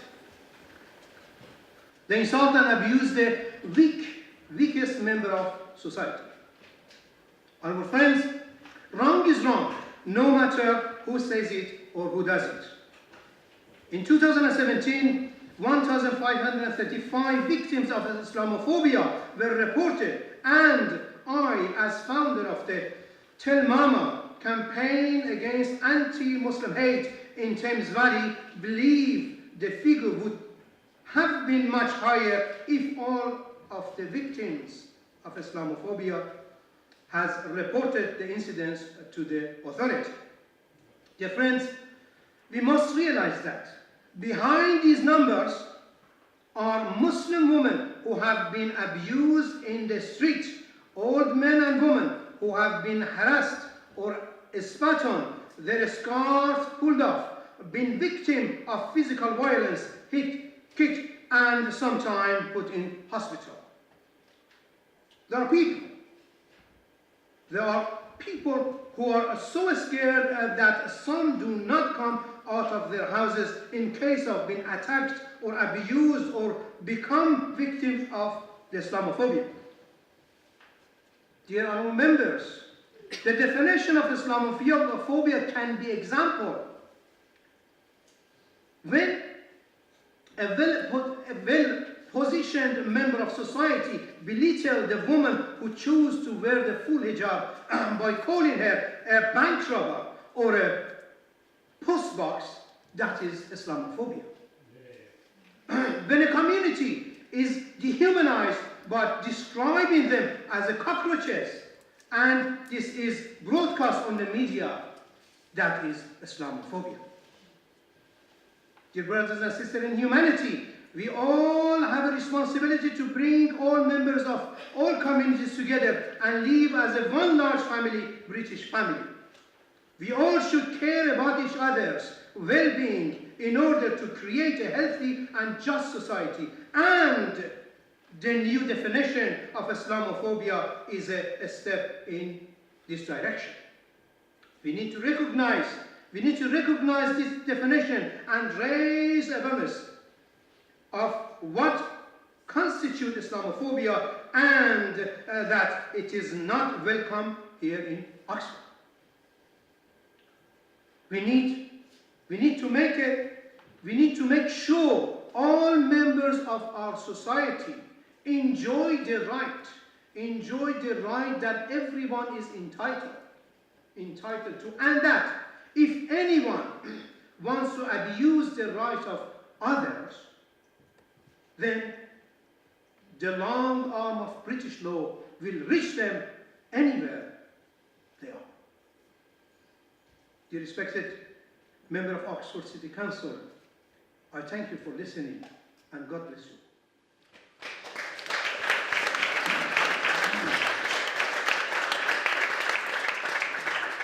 Thank you very much. Councillor Brown, do you wish to respond? Yes, Lord Mayor. I'd like to thank Dr Ramsey for his address to this council, which was very powerful and very moving. And as I'm sure he is aware, Councillors Lubna, Arshad and Jamila Azad are moving a motion later on this evening, hopefully not too far later on this topic, and this council takes extremely seriously any discrimination against any of its citizens, and we will be supporting the request that you have given us today. So thank you very much. Thank you, God bless you. Thank you.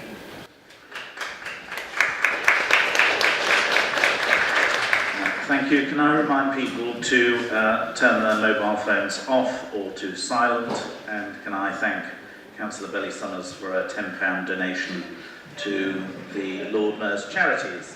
We have a second address by Joanna Holmes on climate change.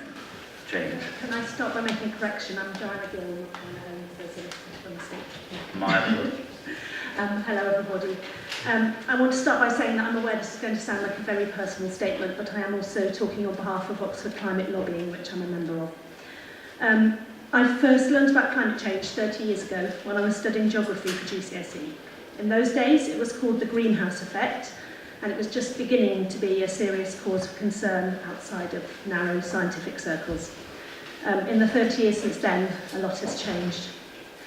First of all, our scientific understanding has advanced and is now backed up by evidence of climate change, not in some hypothetical future, but actually happening now. You all know this already, but it's worth repeating. The 5 hottest years on record have all been in the period since 2010. Ice sheets in Greenland and Antarctica are melting at unprecedented levels. And island nations such as Fiji are already having to evacuate villages as sea levels rise. All over the world, we're seeing more severe droughts, wildfires and hurricanes, as predicted by scientific models of climate change. And on a more local level, since I moved to South Oxford in 2002, we've experienced several severe episodes of flooding in the city, more than in the whole of the last century. More positively, huge progress has been made in the development of low-carbon technologies. We're in the middle of a transition to non-fossil fuel-based energy generation, and similar changes are beginning to happen in transport.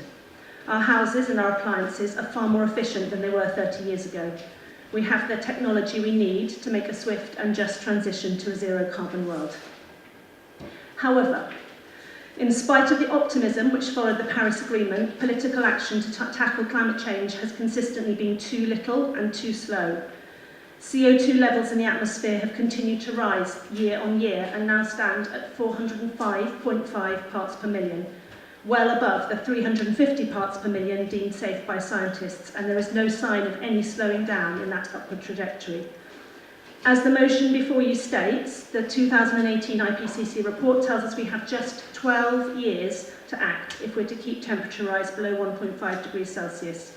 If we don't act now, there will be further temperature rises with catastrophic consequences for global food production, as well as more extreme weather and further destruction of the natural world and loss of species. To put it simply, this is an emergency and we need to respond as such.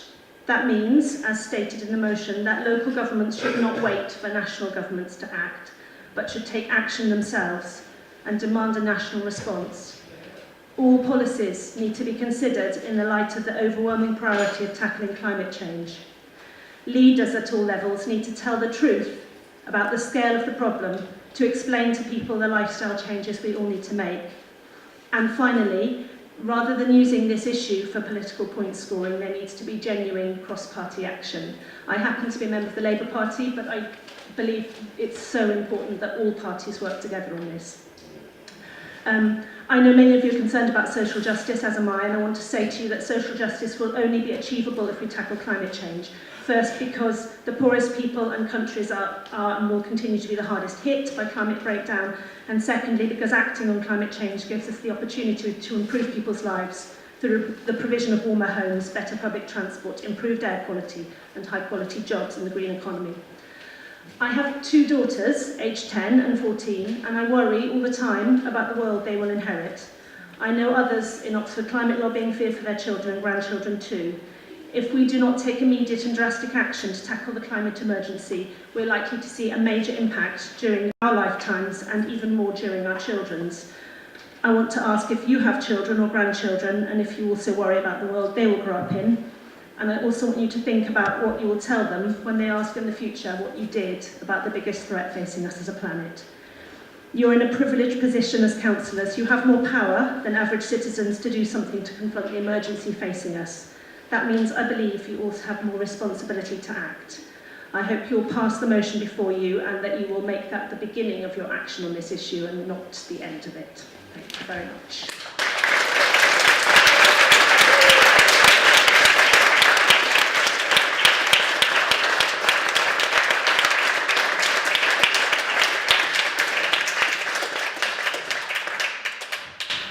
Thank you very much. Councillor Hayes, do you wish to reply? First of all, I want to thank Joanna for coming and addressing full council. I think that's one of the best articulations about why we need to take action to tackle climate change that I've heard in a long time. And if you feel like doing a gig, I'm a governor at East Oxford Primary School, and I would be delighted to invite you in to talk to school children. We're going to have a debate about a motion that we're all here to consider later on, so I'll keep my remarks brief.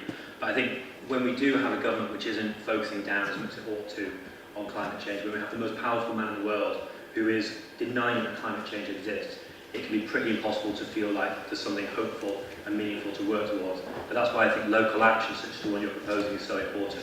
And so I'm looking forward to debating the motion, and I'm looking forward to, on a cross-party basis, councillors supporting the amended motion. Thank you.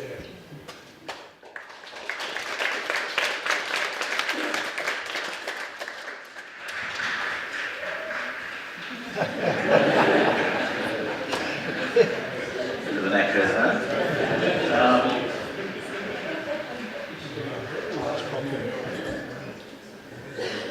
Further, we have an address from Lynette Drury, climate change. Lynette, you have up to 5 minutes. Thank you. I am a young person from Oxford, and I'm here to tell you today that young people in the city support the proposed declaration of climate emergency. All this climate change stuff can seem very daunting. We can't see it happening on the streets, and yet it impacts every one of our lives. Sometimes it can seem a bit too big, as if nothing that we can do will make any difference. But that is where we are wrong. This proposed declaration of climate emergency is a great opportunity for the city, and I can't exaggerate how much hope it gave other people in my classes when I told them about it. The consensus for positive action is massive. For many people, this declaration is not just about the short-term action, but about affirming a mindset, affirming that you acknowledge this to be a problem, to be a concern of young people, and to affirm that you will represent us. I'd like to tell you about the support there is out there for you to be bold enough to affirm this now. We have all seen the statistics as set out in Councillor Simmons' proposal. There's not much to say, if not that they are daunting. But I'd like to say that there is faith in the action of declaring a climate emergency. The city is in a great position to convince the county to follow suit. And if enough councils put in this effort, the pressure on the government could have a global influence. I want you to know that we are supporting you to represent us by declaring the climate emergency and then convincing the county to follow suit. Because it can seem so big, a lot of people may feel like they can't make a difference, so therefore they'll do nothing and nothing will happen. But if every person who would have done nothing because they felt they were insignificant did do something, well, then we will have responded to the urgency required to beat the statistics. Please let your small action today be to affirm and support the declaration of climate emergency. One day, we want to be able to give our children a beautiful, sustainable world to live in. To be able to tell them what we did in order to help change the fate of our planet. But the Paris Climate Conference has said 12 years. 12 years? It looks like if you want to be able to give your children a sustainable and happy place to live, if you want to be able to tell us what you did to change the fate of our planet, then you're going to have to act now. I hope that this vote brings cross-party unity in the city, which may one day contribute to the national unity that we all need. Because we have all seen the statistics. Why wouldn't you vote for the declaration? Thank you.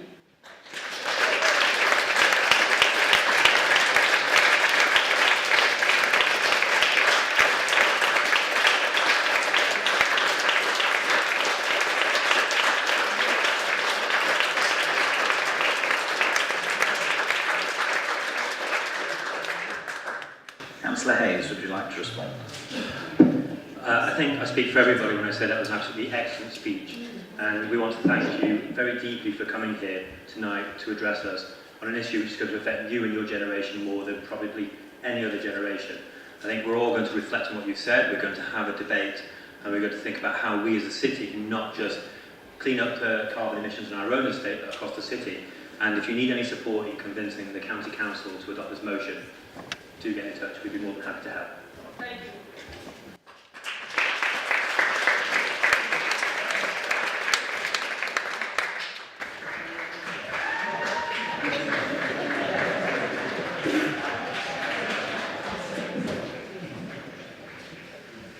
Mr. Arnold, thank you for coming today. You have up to 5 minutes. Thank you. I call on the Mayor, the publicly paid executive employees, elected councillors to prioritise Barton's community needs above corporate greed. Since 2014, Barton's Royal British Legion closed and deprived the people of Barton with very much needed community space for hire. Barton is also the home to a very successful dance troupe called Messy Jam and Isis Dance Academy. Both suffered terribly from the closure of the hall. I cannot stress enough just how popular these dance facilities were for boys from 16 to 60 and girls, very lively occasions. The closure of Barton's community space deprived these young people of very much valued community space for hire. For this reason, I would like you to support my call for the refurbishment of the Royal British Legion site, which is empty and just standing dormant, into a community managed space for hire.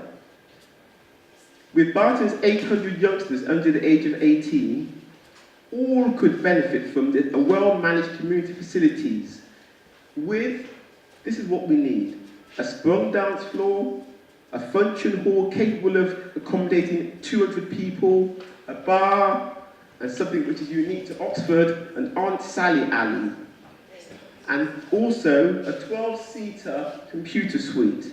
As you all know, universal credit now is only delivered online, so the need for people to have access to computers is going to be essential. And you all know that computers go wrong, printing's expensive.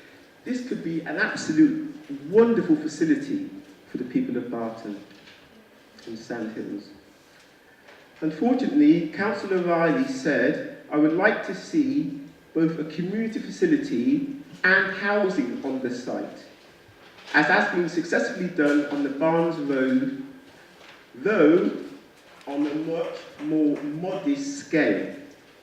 Has the board member for housing seen the tiny Barnes Road facility? Has the council not understood that combining community facility beneath the housing complex restricts severely what a community room can actually do? Cowley's newly built venue bears no comparison to the former community centre. Cowley's former community centre had a huge ballroom, large enough to host the class of 1978's annual Barn Courts reunion, which was fantastic. A community centre should be a place of celebration. With Labour's predilection for placing community rooms beneath housing association facilities, as has been done in Barnes Road, entertainment, which includes music, is not welcome. In addition, the Barnes Road facility, to which Councillor Riley refers, is already on an incredibly modest scale and is too small to hold all but the tiniest of public gatherings.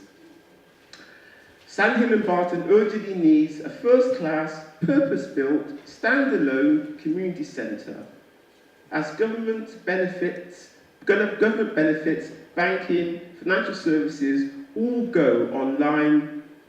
I'm asking the council to be really imaginative, not just to an afterthought, throw in a room. Be imaginative. Give people of Sandals and Barton a community facility that is worthy of the title, not a room, a standalone community facilities with all the things I've mentioned. Because it would be fantastic for the city of Oxford, it would be fantastic for this nation, and I tell you this, it would be a gem that other people would come to look at and to say, wow, let's copy this. Thank you. Thank you. Councillor Gant, I believe you wish to make a declaration of interest.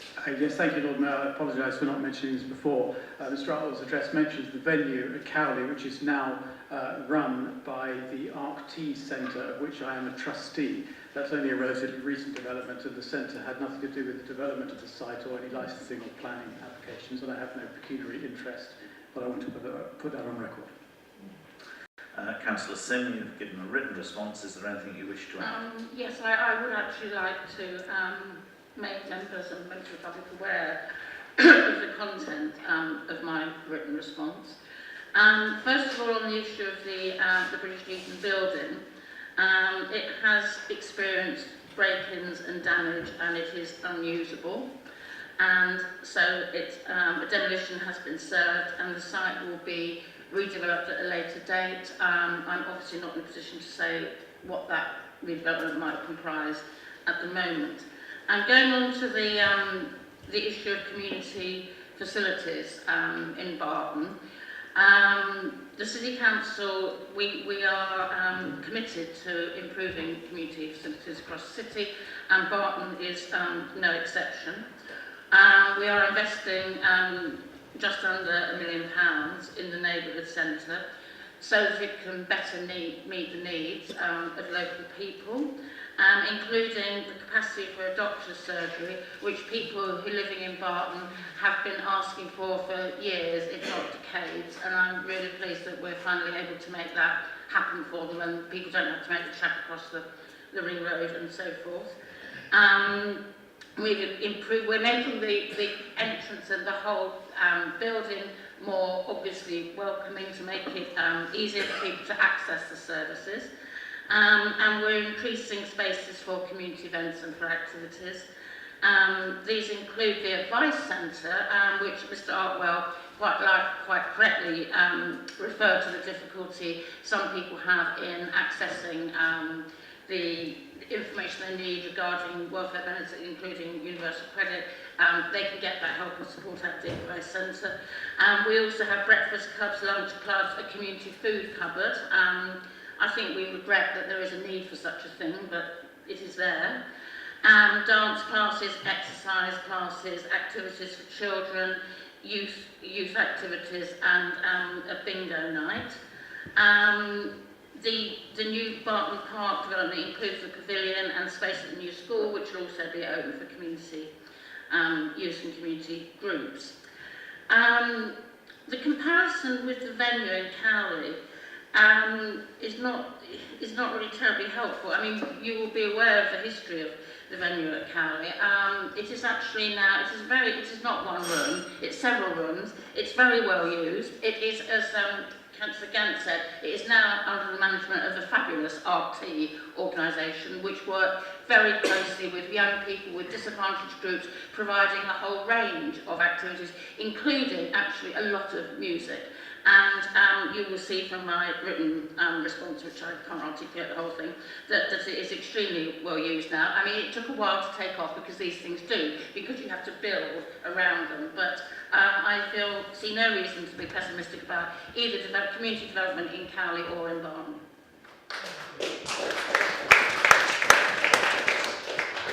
Thank you very much. We now move on to address by Judith Harley. Thank you. You have up to 5 minutes. Lord Mayor, councillors, as my address is over 5 minutes, I am abbreviating it here. The full text is in the public address supplement for this meeting. I'm here on behalf of Old Temple Cowley Residents Association, OTCRA, and residents of Temple Cowley to appeal the City Council's plans to name the slip road into the Temple Cowley Pools Development, TCP, as Sher Afzal Close, after Mr. Sher Afzal Khan. This decision was taken by December's CEB without our knowledge and to our dismay, as this was not a name that we supported. Had we known that it was being discussed, we would have attended to make strenuous opposition to this and to promote our own choice of name. This choice is controversial and mistaken because Sher Afzal has no known connection to our area. Temple Cowley residents have never heard of him. We are frustrated, angry and insulted that we were asked to choose a name for the slip road, then our suggestions were completely ignored. In the Oxford Mail of 14th January, Councillor Brown says, Sher Afzal's name has been suggested several times before because he was so highly regarded by many local people. Not only has this name been suggested several times, it has been rejected several times because of no known association with the areas concerned. Oxford Mail articles from 2007 and 2008 report the rejection of Sher Afzal for road names from both Temple Cowley and Rose Hill because he had nothing to do with the respective areas. Some of you were on those committees.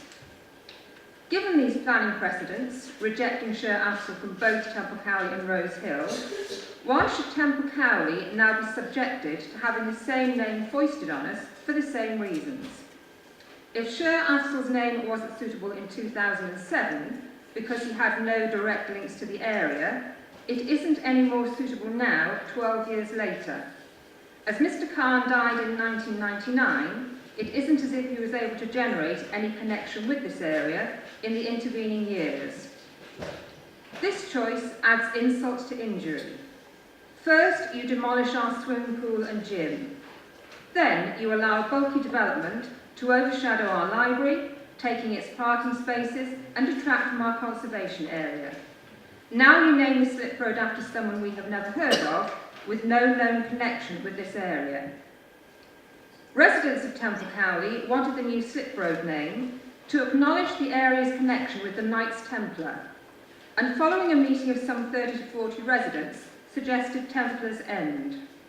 Not only was our suggestion ignored, but a name on which we were not initially consulted and which we rejected was chosen instead. This lack of reference to our wishes makes complete mockery of any democratic consultation process, and we wish our voices objecting to this to be heard. Are you listening? Do you hear us? OTCRA is the Residents' Association for this area, and had our ward councillors been keen to represent fairly all communities in their ward, they would have discussed this naming with us. Insultingly, Our ward councillors suggested this name with no discussion with Opera or with Temple County residents. Once we discovered that they had submitted their own proposal, supported by somewhat misleading information, we asked them to withdraw and support Opera's choice, which they refused to do. We feel pretty aggrieved by this, as you can imagine, so are pursuing various avenues to get this remedied. This consultation had serious flaws which are currently being investigated. If this slip road is to be named after a person, we wish to acknowledge those who worked hard for our community and could have offered several names had we known these were wanted. Many of you will remember Stan Taylor and Bob Hoyle, both popular and hard-working Temple County ward councillors. Stan even lived close to the TCP site, and I suggested his name to the street naming team, but this was inexplicably rejected. Consultation and engagement with local residents are essential in developing a positive outcome, and we are saddened and angry that this process hasn't been implemented properly. Can you finish that? Temple County residents wish you to rescind the current unacceptable choice and to afford us the courtesy and respect of presenting our choices, a local choice by local people. If you have listened and heard our request and have a willingness to support us and fair play, then thank you on behalf of Opera and residents of Temple County. Okay, thank you. Councillor Brown. Thank you, Lord Mayor. The Council's policy on naming streets says that councils will take the final decision, which is what has happened in the naming of this road. The normal practice is for officers to sound out views from the ward councillors and local resident groups where appropriate, and usually an agreement is reached on an appropriate name. On this occasion, the names that were put forward by the developer and officers were not supported by either the local councillors or the local residents association. The names put forward by Optica, after the consultation had closed, I might add, but they were still considered, which were variations on Temple Cowley, were all ruled out as not meeting the post office's standards by being too close to other road names in the city. A second round of consultation followed, in which some further names were suggested, including the suggestion from local councillors that the road be named after a very well-regarded local resident, Sher Afzal Khan. All of this is set out in the publicly available report to the City Executive Board, including Otka's objection to the name Sher Afzal. Indeed, I think it was described in the report as vehement. The other proposed names, Matilda Close, Kufas Lee Close, which is apparently an Anglo-Saxon word for Oxford, which was news to me and I think to most of us, and Wickham Way, had no particular connection at all to the area, whereas Sher Afzal was known to have been a very well-respected figure in the local community by many local residents. As you are not familiar with the story of Sher Afzal Khan, after whom Sher Afzal Close has been named, and to be clear, that decision has now been made and the post office and developer informed some time ago now. Sher Afzal Khan came to the United Kingdom from Pakistan in 1962 and was a Pakistani community leader in Oxford for more than 3 decades, from 1960s to the early 1990s. He was representing, advising and supporting the Pakistani, Bangladeshi and Indian populations tirelessly in areas such as education, immigration, policing and improved rights for all ethnic minorities in Oxford. Sher Afzal Khan died on the 27th of May 1999, having dedicated his time on a voluntary basis to helping people. The Pakistani community in Oxford felt that he should be recognised for his dedication and hard work, for his encouragement for community integration and cohesion, long before there were any national policies in place. Sher Afzal Khan was instrumental in the development of the Asian Cultural Centre, a city-wide centre in Oxford, which is a place that serves the whole community, including many local residents in the ward, providing an insight into cultural, arts and entertainment and bringing people together from diverse backgrounds. His achievements through his voluntary work in diverse communities fit very closely with the values that we seek to promote in Oxford City Council. And now that you have some more information about him, I do hope that Opera will welcome the naming of this road after someone who seems to have been an outstanding local citizen. Thank you very much.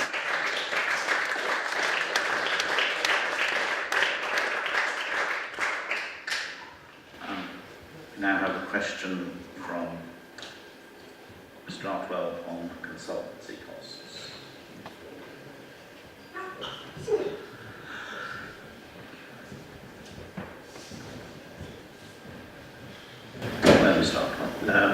now have an opportunity to ask your question. Very simple. Can you tell us how much we've been spent on Phil Jones' consultancy, please? Councillor Hollingsworth, do you wish to add to your written response? The full facts are laid out in the written response. Thank you very much. We now move on to item 15, which is the motions on notice. We now have 54 minutes left, which, if everyone uses their 3 minutes speaking time, means 18 people can speak. So, if you wish to get to further than the first and second items, motions, then we need to crack on through them if we wish to get to the fourth item, which I believe there is a certain amount of public interest. So, Council's forbearance will be appreciated. We now have the motion B, declaring a climate emergency. I understand there is an amendment. Has that amendment been accepted? Yes, Lord Mayor, there are some concerns about the Labour amendment. In the spirit of collaboration, I will accept it in full. Thank you. In which case, Craig, would you like to kick off? Thank you, Lord Mayor. I mean, firstly, let me say I'm absolutely overwhelmed by the level of support, public support for tougher action on climate change. It's been amazing. I feel I have to address the camera to reach the people into the audience room as well, and maybe they'll let out a cheer, as well as there have been for the excellent speeches we had. There we are. And also I'd like to thank Extinction Rebellion, Oxford Climate Lobby, and of course my own party and others for so effectively mobilising support. I think we all need, every now and then as elected representatives, to see the weight of public opinion and to take that on our shoulders and act in response to that. So Bernie Sanders, and it's nice to have a sort of potential presidential candidate, at least talking about climate change. And if it's not him, it'll be someone else, I'm sure, holding up for more action on climate change. He said, we have a crisis of historical consequence, and incrementalism and little steps are not enough. And I think that really is words we should take to heart, because now we need to move, as a local authority, as a city, as a country, from incrementalism to step change on reductions in carbon emissions. And as has been said before, and I won't repeat what's been said by the many excellent speakers, the UN said we had 12 years on which to turn the corner and change things. And that indeed, that climate change is real, should not be in any doubt to anyone, and that the climate is an emergency. The climate crisis is an emergency. It requires actions at national, regional and local government. That should not be in any doubt, and I don't think anyone here doubts that. And in some ways, you know, we're privileged in Oxford. We're lucky we've had people engaged in climate change action on this council for many years.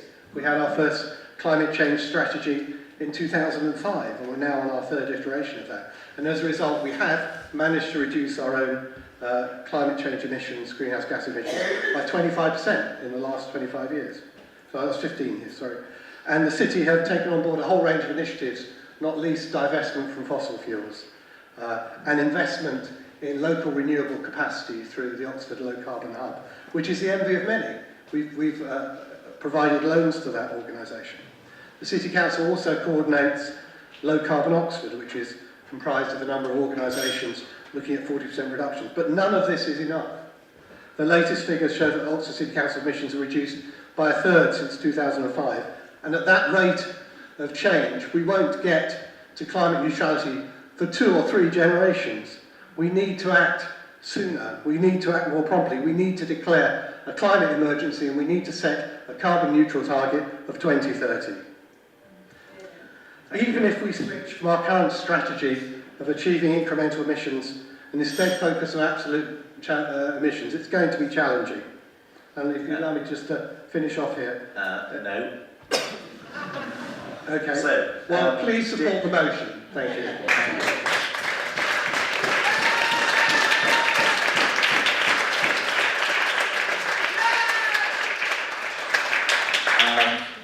Dick, would you like to second that, or would you like to keep your powder? I think I would, Lord Mayor, like to add to that. I'd like to thank Minute Drury very much for her speech, because I found it was quite humbling and actually very empowering for me to hear somebody who believes that simply declaring a climate emergency gives her hope. Because I'm inclined to be pessimistic, I'll be honest, that mere words don't change anything, and she's cheered me up no end. I'm inclined to be pessimistic, even though I know that there are solutions to the climate emergency, and what's more, that implementing those solutions would actually raise the quality of life of everybody on the planet. But I'm very aware, and I hope we're all aware, that the challenge of putting a city council on emergency footing is daunting. It suggests possible restructuring, it suggests budget reprioritisation. I do not, if those words are to mean anything, we're going to have to go away and look hard at what this might mean. But I think I do have hope, because we do have powers here in this council chamber, not just to decarbonise the council's own activities, which we have been about doing, but through our planning powers, for instance. We do have the power to insist on far better energy standards for all new houses built in this city for the next 30 years. We've got the power to do it, and that gives me hope that we've got the power, and we have the mindset, I hope. It's really just the will and the hard work. Thank you. Thank you. Councillor Goddard, and then Councillor Hayes. Thank you very much, my Lord Mayor. Fellow councillors and guests, I come to this subject very much as not an expert. If I do have an area of professional expertise, it's in the development of the novel in France in the 19th century, the practical uses of which should be obvious to everybody. But where climate change and the environment are concerned, I am, at the very best, an enthusiastic amateur. However, that status doesn't rule out being quietly obsessive about certain aspects of our environment. I tend to carry these things more or less everywhere while outside, on the grounds that birds, which I've derived immense pleasure from searching for, watching, identifying, studying for about as long as I can remember, can be found pretty much anywhere. You might get to use these at any time. I'm not really much of an eco-warrior. I don't have the temperament for it. Though, I have to say, if they tried building the expressway across the RSPB reserve and whatnot, I will be first in line to get in front of the bulldozers. My style is much more doing the RSPB Big Garden Birdwatch every year, which I did a couple of days ago, and happily entering up the results online. But, even as an enthusiastic amateur non-expert, I've picked stuff up over the years. From doing that garden birdwatch, I know that species we should be thinking of as common, greenfinches, starlings, house sparrows, which you could take for granted not so long ago, have reduced drastically in numbers. I know that places I knew as a child, where I grew up, where you could go and collect frogs from, are now silent in the spring. I know that the screaming parties of swifts that I used to see over much of Oxford only 10 or so years ago are smaller or are absent now. Our environment is changing. Biodiversity is reducing. It's plain for all to see. So my point really is this. You don't need to be an expert to know this about climate change. It is real, it is here, and it must be caused by human activity. Climate change is the main reason why the doomsday clock is 2 minutes to midnight, the closest it's been in my lifetime. And climate change is the responsibility of all of us. So I'm glad to support this motion tonight, as I hope we all are. We've heard from the excellent public speakers earlier just how daunting the challenges are and how grim the international situation feels, with a climate change denier in the White House, with this country withdrawing from one of the most effective organisations to try and do something about climate change.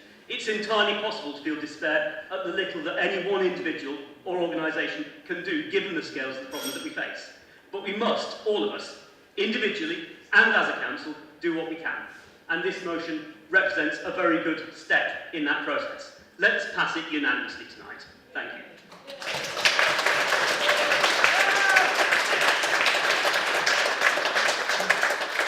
Councillor Hayes, and then Councillor Henwood.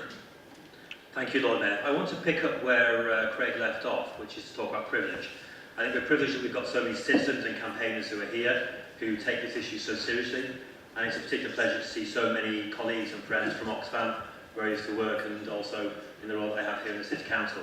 I think we're privileged that Oxford is so overwhelmingly blessed with so many experts in these issues who can work with the city to make sure that we are a leading council in this country at tackling climate. I think there's an extra way we're blessed, which we don't often reflect on. We have no Tories in this council.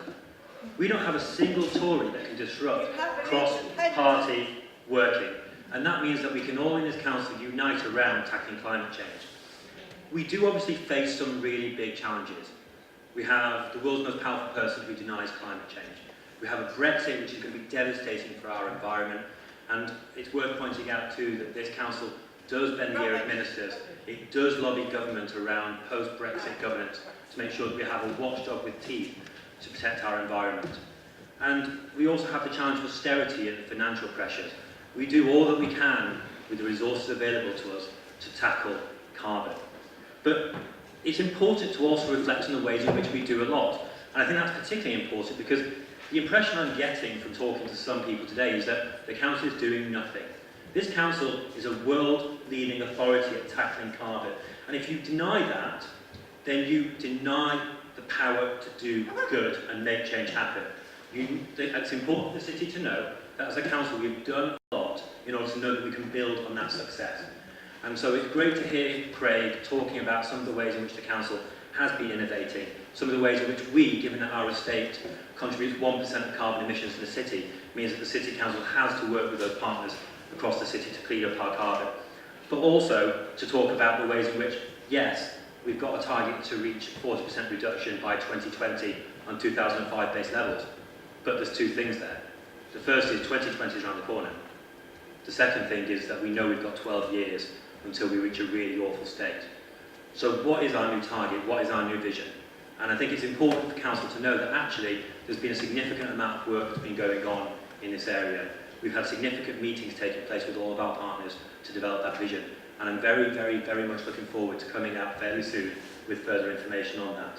But in order for that to be the very best possible strategy, it needs to be shaped not just by experts, not just by councillors who will have a chance to have a say in scrutiny, full council and so on, but actually by a representation of the public.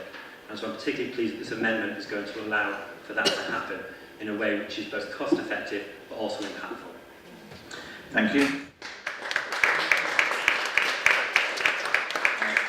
Councillor Henwood and then Councillor Tanner. Thank you, Lord Mayor. We are witnessing the effects of global change across the globe, probably in our very own living rooms. This initiative of declaring a climate emergency is the right thing to do. I welcome this motion and will be voting in favour. Thank you. Thank you. Nice and brief. Good. We move on to Councillor Tanner. Thank you, Lord Mayor. I too am very grateful to the Green Party councillors and to the public for coming along in strength here today. I think it's very important to constantly remind councillors that this is the most important issue. It's much more important than Brexit, it's much more important than anything else we will discuss today. And that's the first point I want to make. The other point I want to make, the second point I want to make, is that climate change is an unforgiving mistress. It is no good saying, oh, when we increase the carbon in the atmosphere, it was because we were building council houses, or because we were building new motor cars at Cowley. There is no excuse. Extra carbon is extra carbon, and it cannot be afforded. We cannot keep chucking it into the atmosphere. The target is quite clear that by 2030, we have to be net zero carbon. At the latest. Not near enough, but at the latest. And that means not just this City Council, it means every person in this room and outside it. It means the whole of Oxford has to take on board that we have to be net zero carbon by 2030. I think we can do it. We've already made great strides, but we've got to do even more and work even faster. And the important thing for me is not just that we declare a climate emergency. Heavens knows it's an emergency, but that we declare action to prevent further global warming.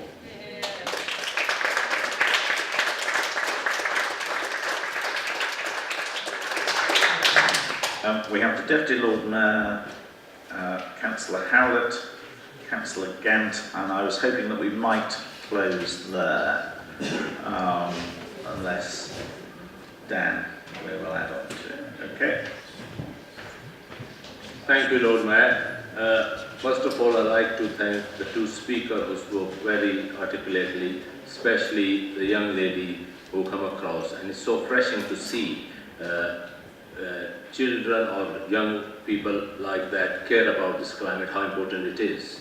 And on behalf of myself and my fellow ward councillor, I would love to have at the Aspire Academy St. Christopher School sometime to speak to other children. So the children is a very important subject where we can get this climate education from a very young age, where also young people can understand how important the issue is. And I agree with what all the speakers said. I just wanted to put my name into it. I'm very happy to support it. And thanks for bringing this motion. And thanks for accepting the amendment. Thank you.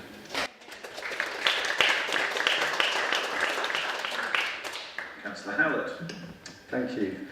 So yeah, I'm also very pleased to be supporting this motion and also seconding the amendment which calls for the establishment of a citizens' assembly. I'd also echo that I cannot think of anything more serious for us to be debating this evening. The Citizens' Assembly that we're proposing will give an opportunity for a representative sample of Oxford citizens to hear the facts, learn about possible solutions and make recommendations, not just to this City Council, but for a range of institutions in this city. As our amendment notes, this council is responsible for 1% of the city's emissions. As such, it wouldn't feel appropriate to declare a climate emergency, but only focus our efforts on reducing this contribution, whilst of course we should continue to do absolutely all that we can on that front. I want to thank the Oxford Democracy Cafe for cultivating understanding of the Citizens' Assembly model here in our city. I also want to echo thanks to Extinction Rebellion for proposing this as a way forwards nationally and for pushing the climate agenda with their campaigning efforts. It's easy to feel despair when facing the threat that runaway climate change presents us with.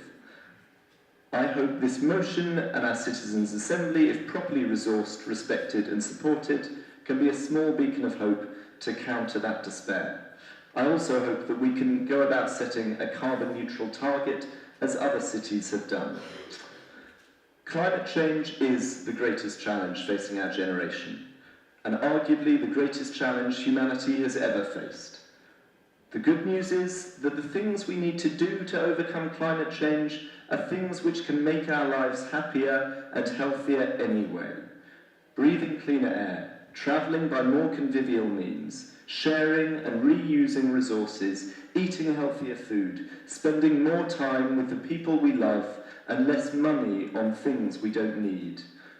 The neoliberal economic model needs to be replaced for the good of us all, as well as the good of this planet.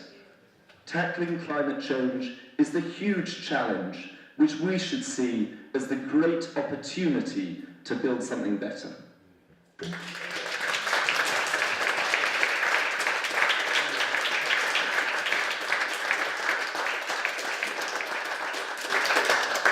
Councillor Gant and then Dan. Thank you very much, Lord Mayor. Just very briefly, 2 points. Of course, I'm absolutely delighted to offer my full support to this important motion. But this council must, of course, also factor all the vital and important considerations into every policy and every initiative that it considers. There is a huge agenda of growth coming about in this county, a lot of it not driven by us but imposed on us elsewhere. These considerations must be factored into all our decision making on those considerations as well. Second thing, just sort of a small thing on the matter of process. Craig has accepted the amendment. I'm very happy to vote for the amended motion. I was a little disappointed to see that it removed reference to scrutiny. Tom did mention scrutiny. I hope and expect that scrutiny will play its full part. I think scrutiny are their own masters of their own destiny, and I think that will take place. Dan. Thanks so much, Lord Mayor. So I just want to echo the praise of the two earlier speakers who addressed the council. But I just want to address something that's often not mentioned in these discussions. So we can't understand or tackle climate change without understanding its global causes and effects. So countries of the global south are not only the first and worst to be impacted by climate change, But as a result of histories of exploitation, these countries are denied the resources to mitigate its worst effects. And even within the global north, the effects of climate change are and will increasingly be felt unequally. And we already see this. So, for example, in the US, where the super wealthy hire private firefighters to protect their homes from raging forest fires, while their poorer neighbours watch their homes burn. So this dynamic of the many paying the price for the excesses of the few will only increase if the climate disaster is allowed to rage on. This is an emergency, and it's principally an emergency for the global working class. And it must be tackled collectively. We can and must cut down our personal climate footprint, but we will not tackle climate change unless we tackle the economic order that allows just 100 companies to be responsible for more than 70% of global emissions. So let's pass this motion and let's speak out as a council on this most crucial issue. Thank you.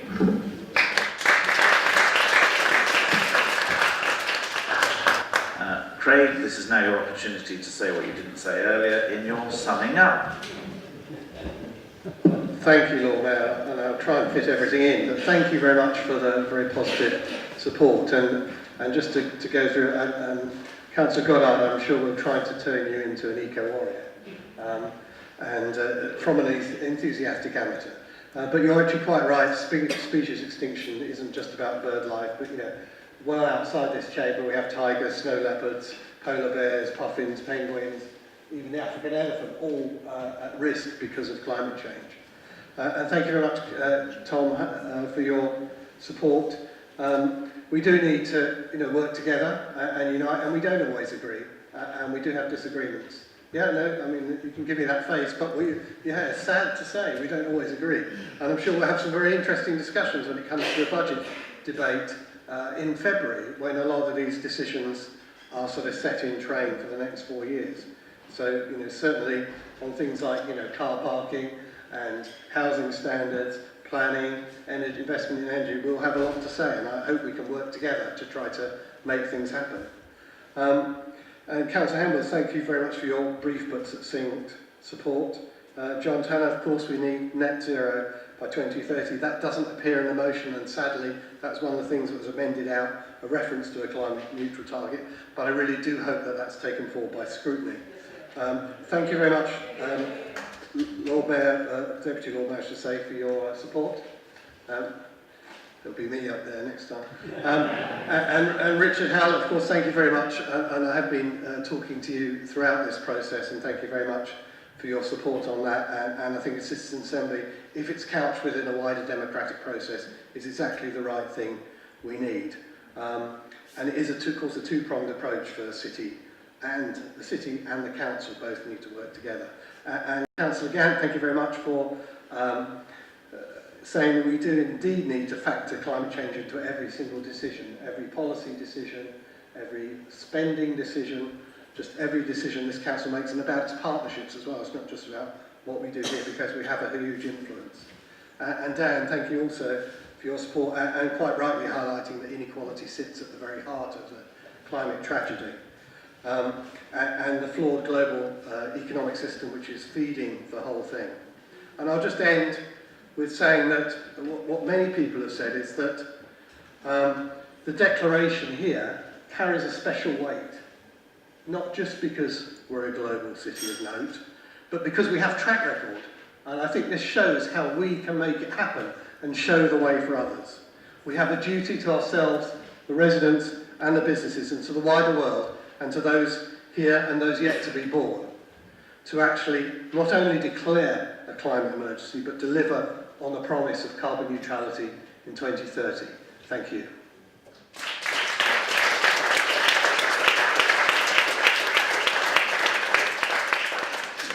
Thank you. We now move to the vote on the motion as amended. All those in favour, please show.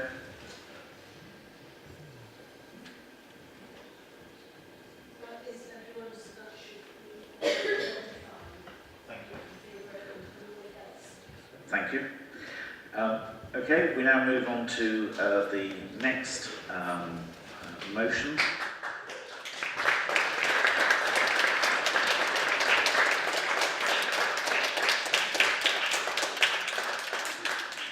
adopting the definition of Islamophobia. That's proposed by Councillor Arshad. And we've got 30 minutes left.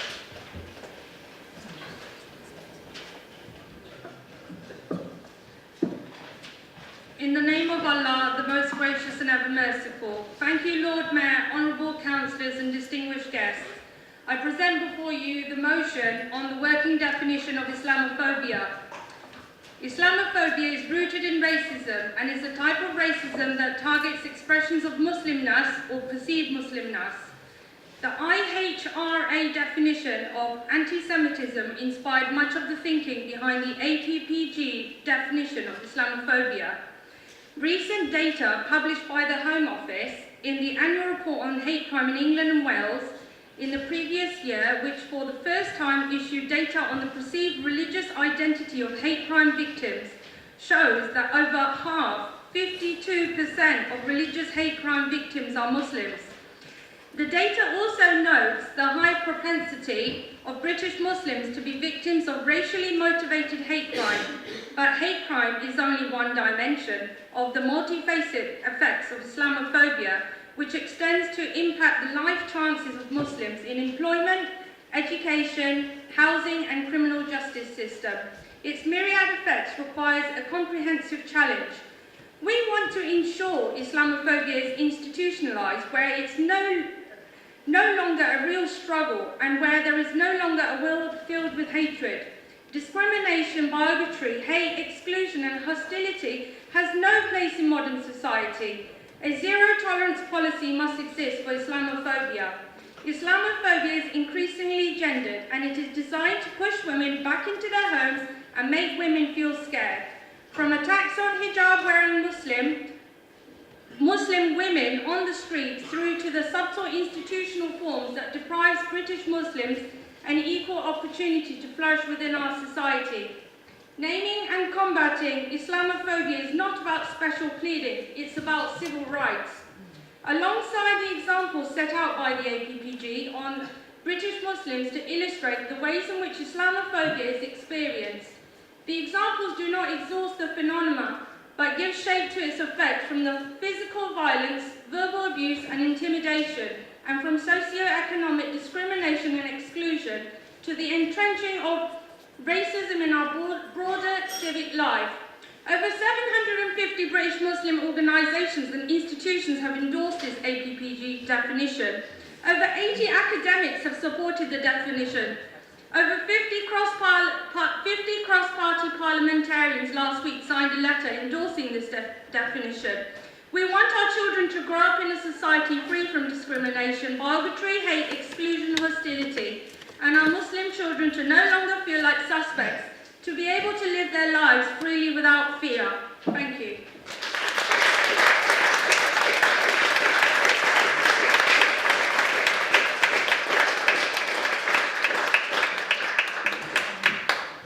Councillor Azad, would you like to speak now? Yes, thank you, Lord Mayor.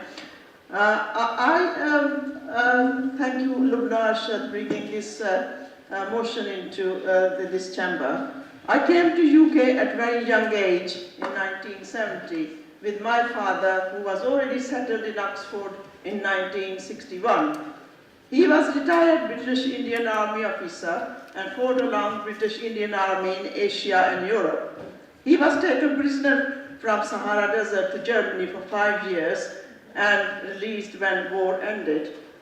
Those years, there was a Commission for Racial Equality in all cities, which has been abolished many years ago. In recent years, there has been massive increase in racial and Islamophobia incidents, and I feel we have given up on human rights and equality. As we have heard from Dr. Sheikh Ramzi, that in 2016 to 2018, there have been 1,535 incidents. The fact is that anti-Muslim hatred in street level is a mixture of gender abuse. Hatred, and fact is that anti-Muslim hatred in street level, gender abuse. Hatred and racism again demonstrated that inserting nature of Islamophobia, year and year we have seen a 47% increase in street level anti-Muslim incident, and while the majority are generally abusive in nature. We saw a rise in physical attacks in some cases.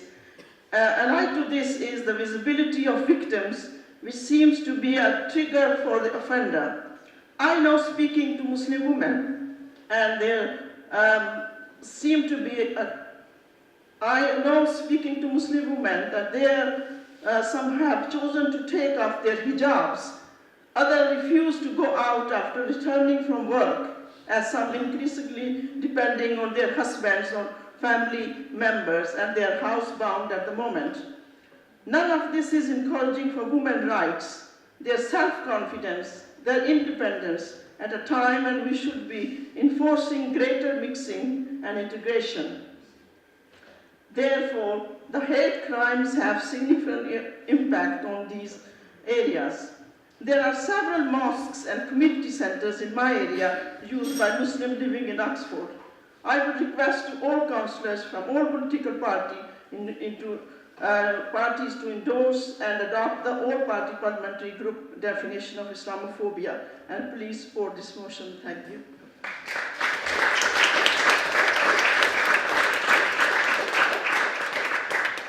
Thank you, and if you can turn your microphone off. Councillor Altaf Khan and then Councillor Hayes. Thank you, Lord Mayor. When I was forward this motion, let me make it clear that time our group had decided to motion, and I asked Councillor Gant who explained in the email to Councillor Arshad. Otherwise, if it was a timely, we would have been supporting as a cross-party, although as a Labour motion, we already made it very clear we will be supporting the motion as a whole, and I did suggest the point about writing to the government minister, which is taken on the board. I further suggest that a cross-party letter should be written from the other group leaders should be signing that letter when it's going to the government minister, to show that this council is all united.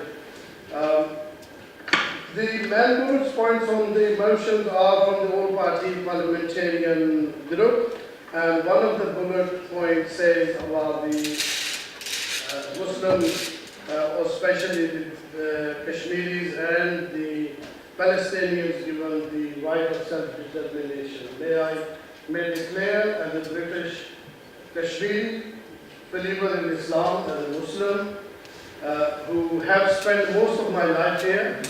As Councillor Azad said, her father was here, my uncle came here in 1961 too.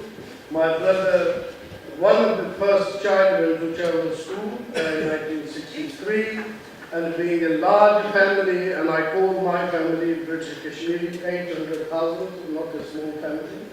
And so many uncles, friends from the Yorkshire to the Midlands do hear the stories, what happened. One thing, let me tell the council that living here in this city, I never felt a strain, although I have faced a number of incidents, but I never brought those incidents to the council, or never, because I do genuinely believe that the majority of the population of Oxford City Council or of the city is a very tolerant. If they were not, and the majority wasn't supporting, I wasn't being elected. I wasn't going to be first Pakistani or the Kashmiri council in the county council where the larger electoral areas might have been mastered. So, for that reason, I would say that the city is a very peace and very tolerant city. We have very good majority community supporting the diverse community and the Muslim community, although number of incidents which has been already said are increased, and there are some number of reasons, and those are national and international reasons. And that happened in the last decade or so, and I am sure by signing a letter to government and working with the partnerships, these points are going to be addressed. So thank you. Thank you. I propose to take Councillor Hayes, Councillor Jafani Marbini, and Councillor Rush. And then we'll have the summing up and the vote, if that's okay. Thanks, Lord Mayor. I'm going to keep what I say short because I want to hear from the people who've got their hands up, because I know that they've got significant experience of anti-racism campaigning in particular, and I think they've got particular things that I'd want to hear. I first of all want to start by thanking Councillors Arshad and Ansad for absolutely fantastic speeches. I thought they were extremely eloquent spokespeople on this issue, and I look forward to hearing them continue their anti-racism and anti-Islamophobia campaigning in the future and working with them. I particularly want to associate with their remarks that they've made in the role that I have on the Council as board member for community safety, but also because on Friday I will be going to the Police and Crime Panel to scrutinise the preferred candidate for Chief Constable of Thames Valley Police. And I think both Lubna and Jamila have made some extremely good points, which I want to carry into that panel to see that the Chief Constable agrees with their points. And I think the final thing that I would want to say is that I'm really proud that in a time of austerity, when we're seeing significant funding cuts to this local authority, we're investing £1.4 million in community grants to try and build the best possible society that makes Islamophobia and all kinds of racism and hate and prejudice gone from our city. I'm really proud that we have community centres where strangers can come together in a space and they can shake hands and make friendships. And I hope that when we do see the taps turned on by the next Labour government, we will see particularly taps being turned on in order to support continued community development and integration, so that we will see hate and prejudice of the kind that we see today rid from our streets.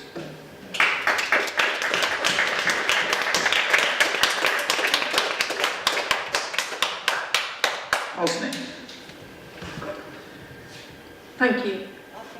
I think the national context of this issue is really, really important, and is something that needs to be acknowledged. These incidents are not occurring in a vacuum, and the institutions that we're all part of have actively encouraged and increased this issue. And I see it all around me, and it makes me very angry, because those in the institutions clearly know what they're doing, right? And this has been through policies such as the hostile environment policy, our entire way we deal and speak about immigration and immigrants, especially around the Brexit referendum, but that has been there ever since 9/11, which is when the cause of "you are the other" started pointing at Muslims in particular. And that is happening all around us. For example, the Union, I'm sure you're all aware, has invited multiple fascist, far-right speakers to our city. And to say this is an issue of freedom of speech ignores the fact that it's an issue of hate speech, and actually it has a huge impact on our residents. So I just want to come back to those residents, because I am honoured to be a representative of Northfield Brook in the Greater Leeds. And those are the women, and they are often visibly Muslim women, who say to me that though they actually find it tiring looking after children at home during the holidays, they feel much more at peace, that they don't have to go out of the house as much. Because those spineless, disgusting human beings who corner them in car parks and scream at them and dehumanise them and make it clear that this is not their home and they are the other, they will not be confronted with. That is the truth and the reality that we're living in. And we're living in Oxford, and we're living in nationally, and we're living in across Europe, and we must unite against it. So, I'm just going to finish on a short bit of a poem, and this is for the 13-year-old me who came from Iran, who had a monobrow and looked much more like the other than I do now. And it's called "This Is Not a Humanizing Poem." It's by an amazing woman called Suhaima Muzak Manzoor Khan, who is a poet and a writer. Love us silent, unapologising, shopping in Poundland, skiving off school, homeless, unsure, sometimes violent. Love us when we aren't athletes, when we don't bake cakes, when we don't offer our homes or free taxi rides after the event, when we are wretched, suicidal, naked and contributing nothing. Love us then. Because if you need me to prove my humanity, I am not the one that's not human.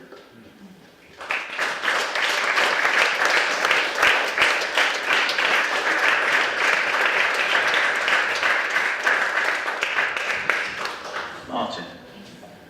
Thank you, Lord Mayor. I just want to thank Councillors Arshad and Azad for bringing this motion and make 3 brief points if I can. First of all, about the significance of this motion. It's really one of the first attempts to recognise Islamophobia. There are people who do deny it and try and negate it and say it doesn't exist.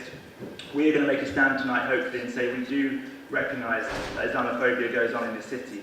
The second thing is that the motion clearly states that Islamophobia is a form of racism. It's not a theological or religious debate. When you are attacking Muslims and Muslimness, this is something that is rooted in racism and is a type of racism, and that should define our response too. So as my colleague Hosnia said, when Islamophobic speakers come to the Oxford Union, we should be, all of us out there, fighting them and opposing them as an anti-racist struggle. And thirdly, how does this impact our work? We are going to be the 3rd council or 4th council to pass the motion recognising and defining Islamophobia, but I think we're going to be the first to have some action points built in there, thanks to Councillor Hayes and his colleagues. How are we going to actually, what does this commit ourselves to in passing this motion?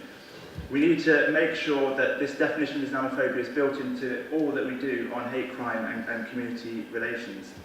So, for example, if we're saying that we define Islamophobia in this way as a form of racism, then when we're considering things like the Islamophobic prevent agenda pushed on us by the national government, we are now mandated by this motion to take more of an active stance against that.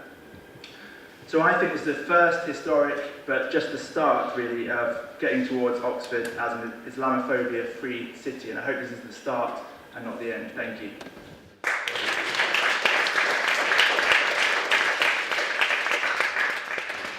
Lubna, would you like to sum up? Go to the vote. Thank you, Lord Mayor. Thank you, everyone, all the speakers. I just want to say a massive thank you for raising your voice. I feel people getting to know each other combats this, and holding more interfaith dialogues and all communities coming together eradicates hate. If you just give me one moment. Having a balanced medium on views would definitely help. And health, housing needs and employment needs, which are basic inequalities, need to be tackled. And I feel that everybody needs to help tackle this. It's employers, teachers, neighbours, fellow citizens. We all need to work together to raise awareness to combat this racism.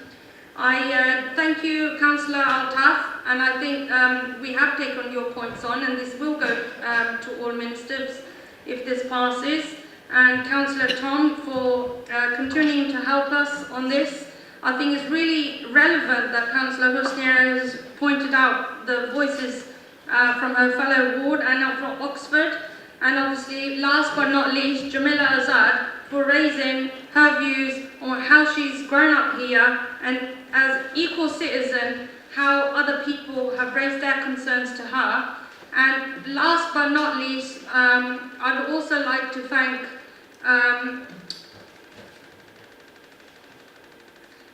just to let you know that this will be the second council motion to pass this motion. So thank you very much. And Martin Rush, Councillor Martin Rush, thank you very much. And last but not least, Dr. Ramsey and all the speakers who've spoken on this. I think people of different colour, faiths, tribes and nations have lived together through history and in modern times and in peace, and thrived through mutual respect, tolerance and protected the weakest sections of society. I have no doubt that we can live in harmony and thrive together and look forward with hope to the future prosperity and peace of our society. Love for all, hatred for none. Please do vote in this favour of this motion. Thank you.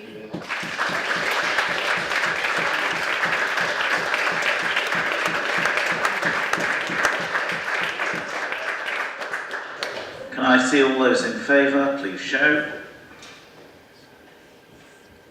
That looks to be unanimous. Thank you. We now have just under 15 minutes to take the last motion. So, Councillor Gant, I understand that you have accepted the amendments in reverse order, which is important because one deletes the other and one reinstates the other. Councillor Gant. Thank you, Lord Mayor. Yes, you are correct. I have accepted both the amendments, Alex's and then Craig's. Can I thank colleagues for obeying the Lord Mayor's instructions and keeping the last two motions within time so that we can get to this important matter.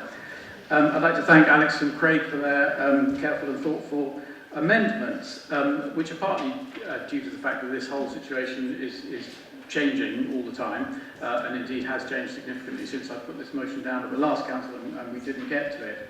I'm delighted that the amended motion still contains the important sentence at the end, which is that Council therefore resolves to oppose the expressway as it is currently proposed. Not least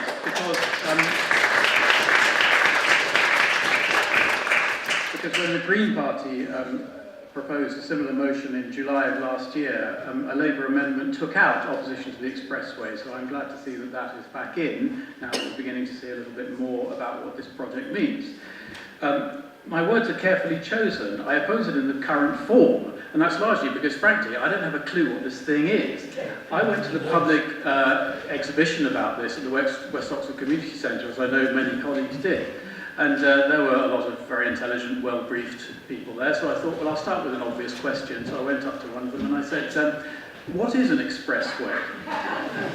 And the answer was, that definition is pending. So I tried another one. I said, can you tell me what an expressway is? And he said, well, that hasn't been decided yet. Well, it makes you wonder, among much else, how Councillor Hudspeth can welcome the expressway when he doesn't know what it is, where it's going, how many junctions it will have, what it's for, whether it will involve demolishing communities and cemeteries or not, whether it will go across a site of special scientific interest or not. Frankly, we cannot welcome, we cannot even really have an opinion about this thing until we know anything more about it. Is it for commuters? Is it to support homes? Is it to take freight? Councillor Hudspeth has said that it will relieve the A34. Well, as I understand it, one possible option is that it will in fact be the A34. So how's that going to relieve the A34? We heard at that same exhibition some very detailed information about how long it would take to drive from the centre of Oxford to the centre of Cambridge. So I said, well, you know, how is that worked out? How many junctions are there? How many communities does it go through? Well, we don't know. Well, that actually makes quite a lot of difference to how long it would take. But let's go back to something that we spoke about with great unanimity earlier, climate change. We are hardwiring into our city, our county, our region, our country, how we think we should all be getting around, not just this decade or next decade, but for most of the rest of this century. Do we really want to tell our children, our grandchildren's generation, that we told them that they should be travelling more by car and by road? No, we do not.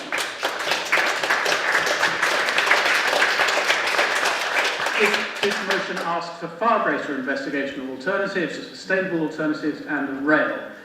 Lord Mayor, I don't want this project as it is currently proposed, and I ask Council to support the amended motion and oppose the expressway. Thank you. Councillor Landell Mills, do you wish to speak now or later? I may be echoing some of Andrew's words, but I think that I would like to urge you to support the motion. The proposals for the expressway cannot be supported in their current form. Its objectives are unclear and contradictory. A vast amount of money may be wasted, and it could well create a future that nobody would wish to live in. The current proposals read like an Andrew Adonis infrastructure initiative that's been hijacked by the Tory housing lobby, looking into a post-Brexit abyss. Is the expressway a transport initiative, a housing strategy, or a regional growth plan? And would it achieve any of these objectives? Let's look at transport. Improved links between Oxford and Cambridge, yes. A new train line from Oxford to Cambridge, yes. Patching up and improving existing routes, yes, maybe. A new, but all in name, motorway, no, I don't think so. Motorways, as opposed to link roads, were designed to take traffic off roads, existing roads. The expressway is not meant to relieve the A34. Is this a cost-effective or sustainable way of doing this? Could this funding be better used? The expressway comes with a proposal to build 1 million new homes with something like 300,000 in Oxfordshire. How does this relate to the local plan? Do we want a vast suburban sprawl of car-dependent dormitory villages spread across this county? And would this help Oxford and Cambridge communication? The expressway in its current form is a destructive mess that fails any test of sustainability. I urge you to support this motion.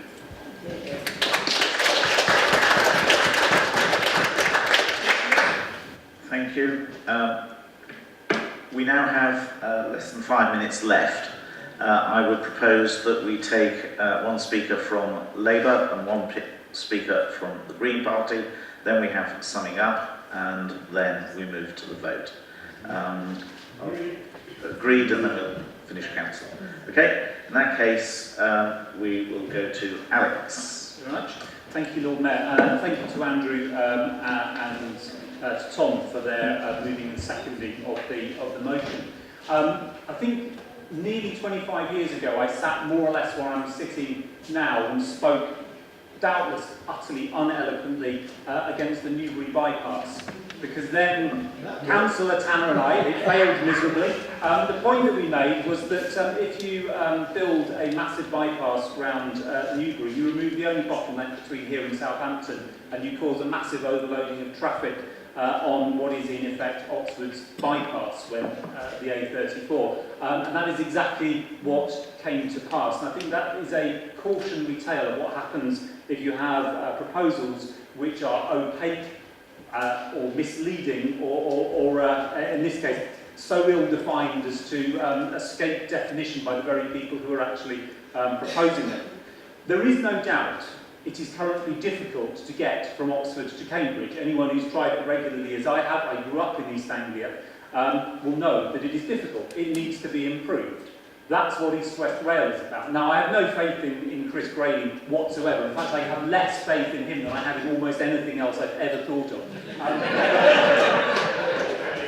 East West Rail did at least announce this morning 5 potential routes to get between Bedford and Cambridge, the most difficult bit of the East West route. So progress is happening, albeit all they produced is 5 sort of smudgy lines on a map. But that's better than what had gone before. So those are the kind of investments that I think we need to make.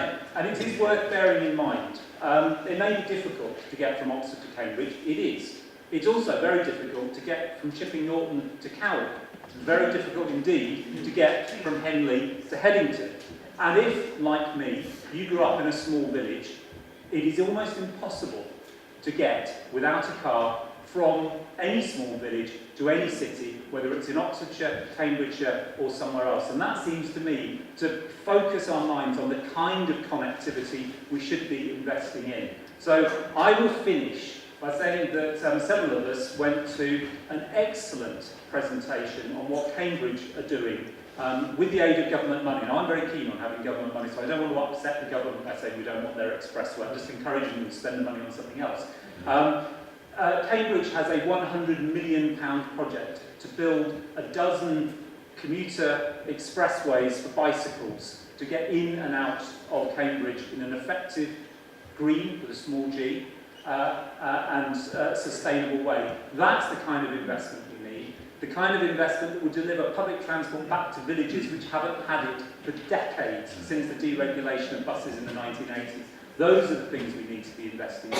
So this scheme, which none of us can define and does magic things like somehow improve traffic on the A34, is something I think we should oppose as it's currently conceived and support instead investment in sustainable, realistic and practical alternatives.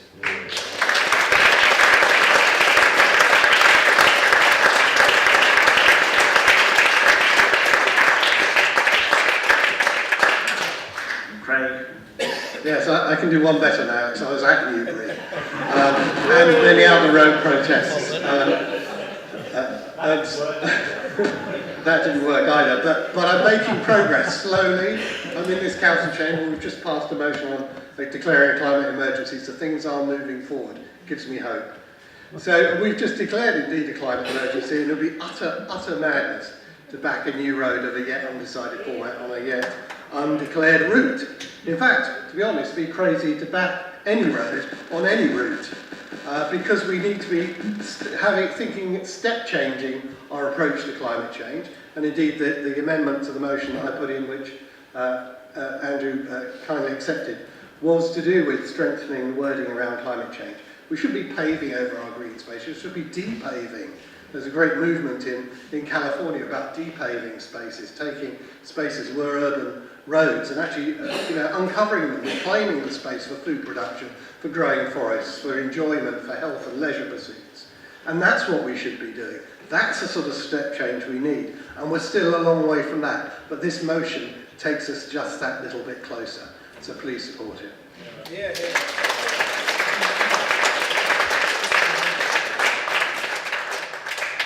Andrew, would you like to sum up or quick last ahead? I have nothing further to add except to move the motion. Thank you. In that case, can I see all those in favour of the motion as amended?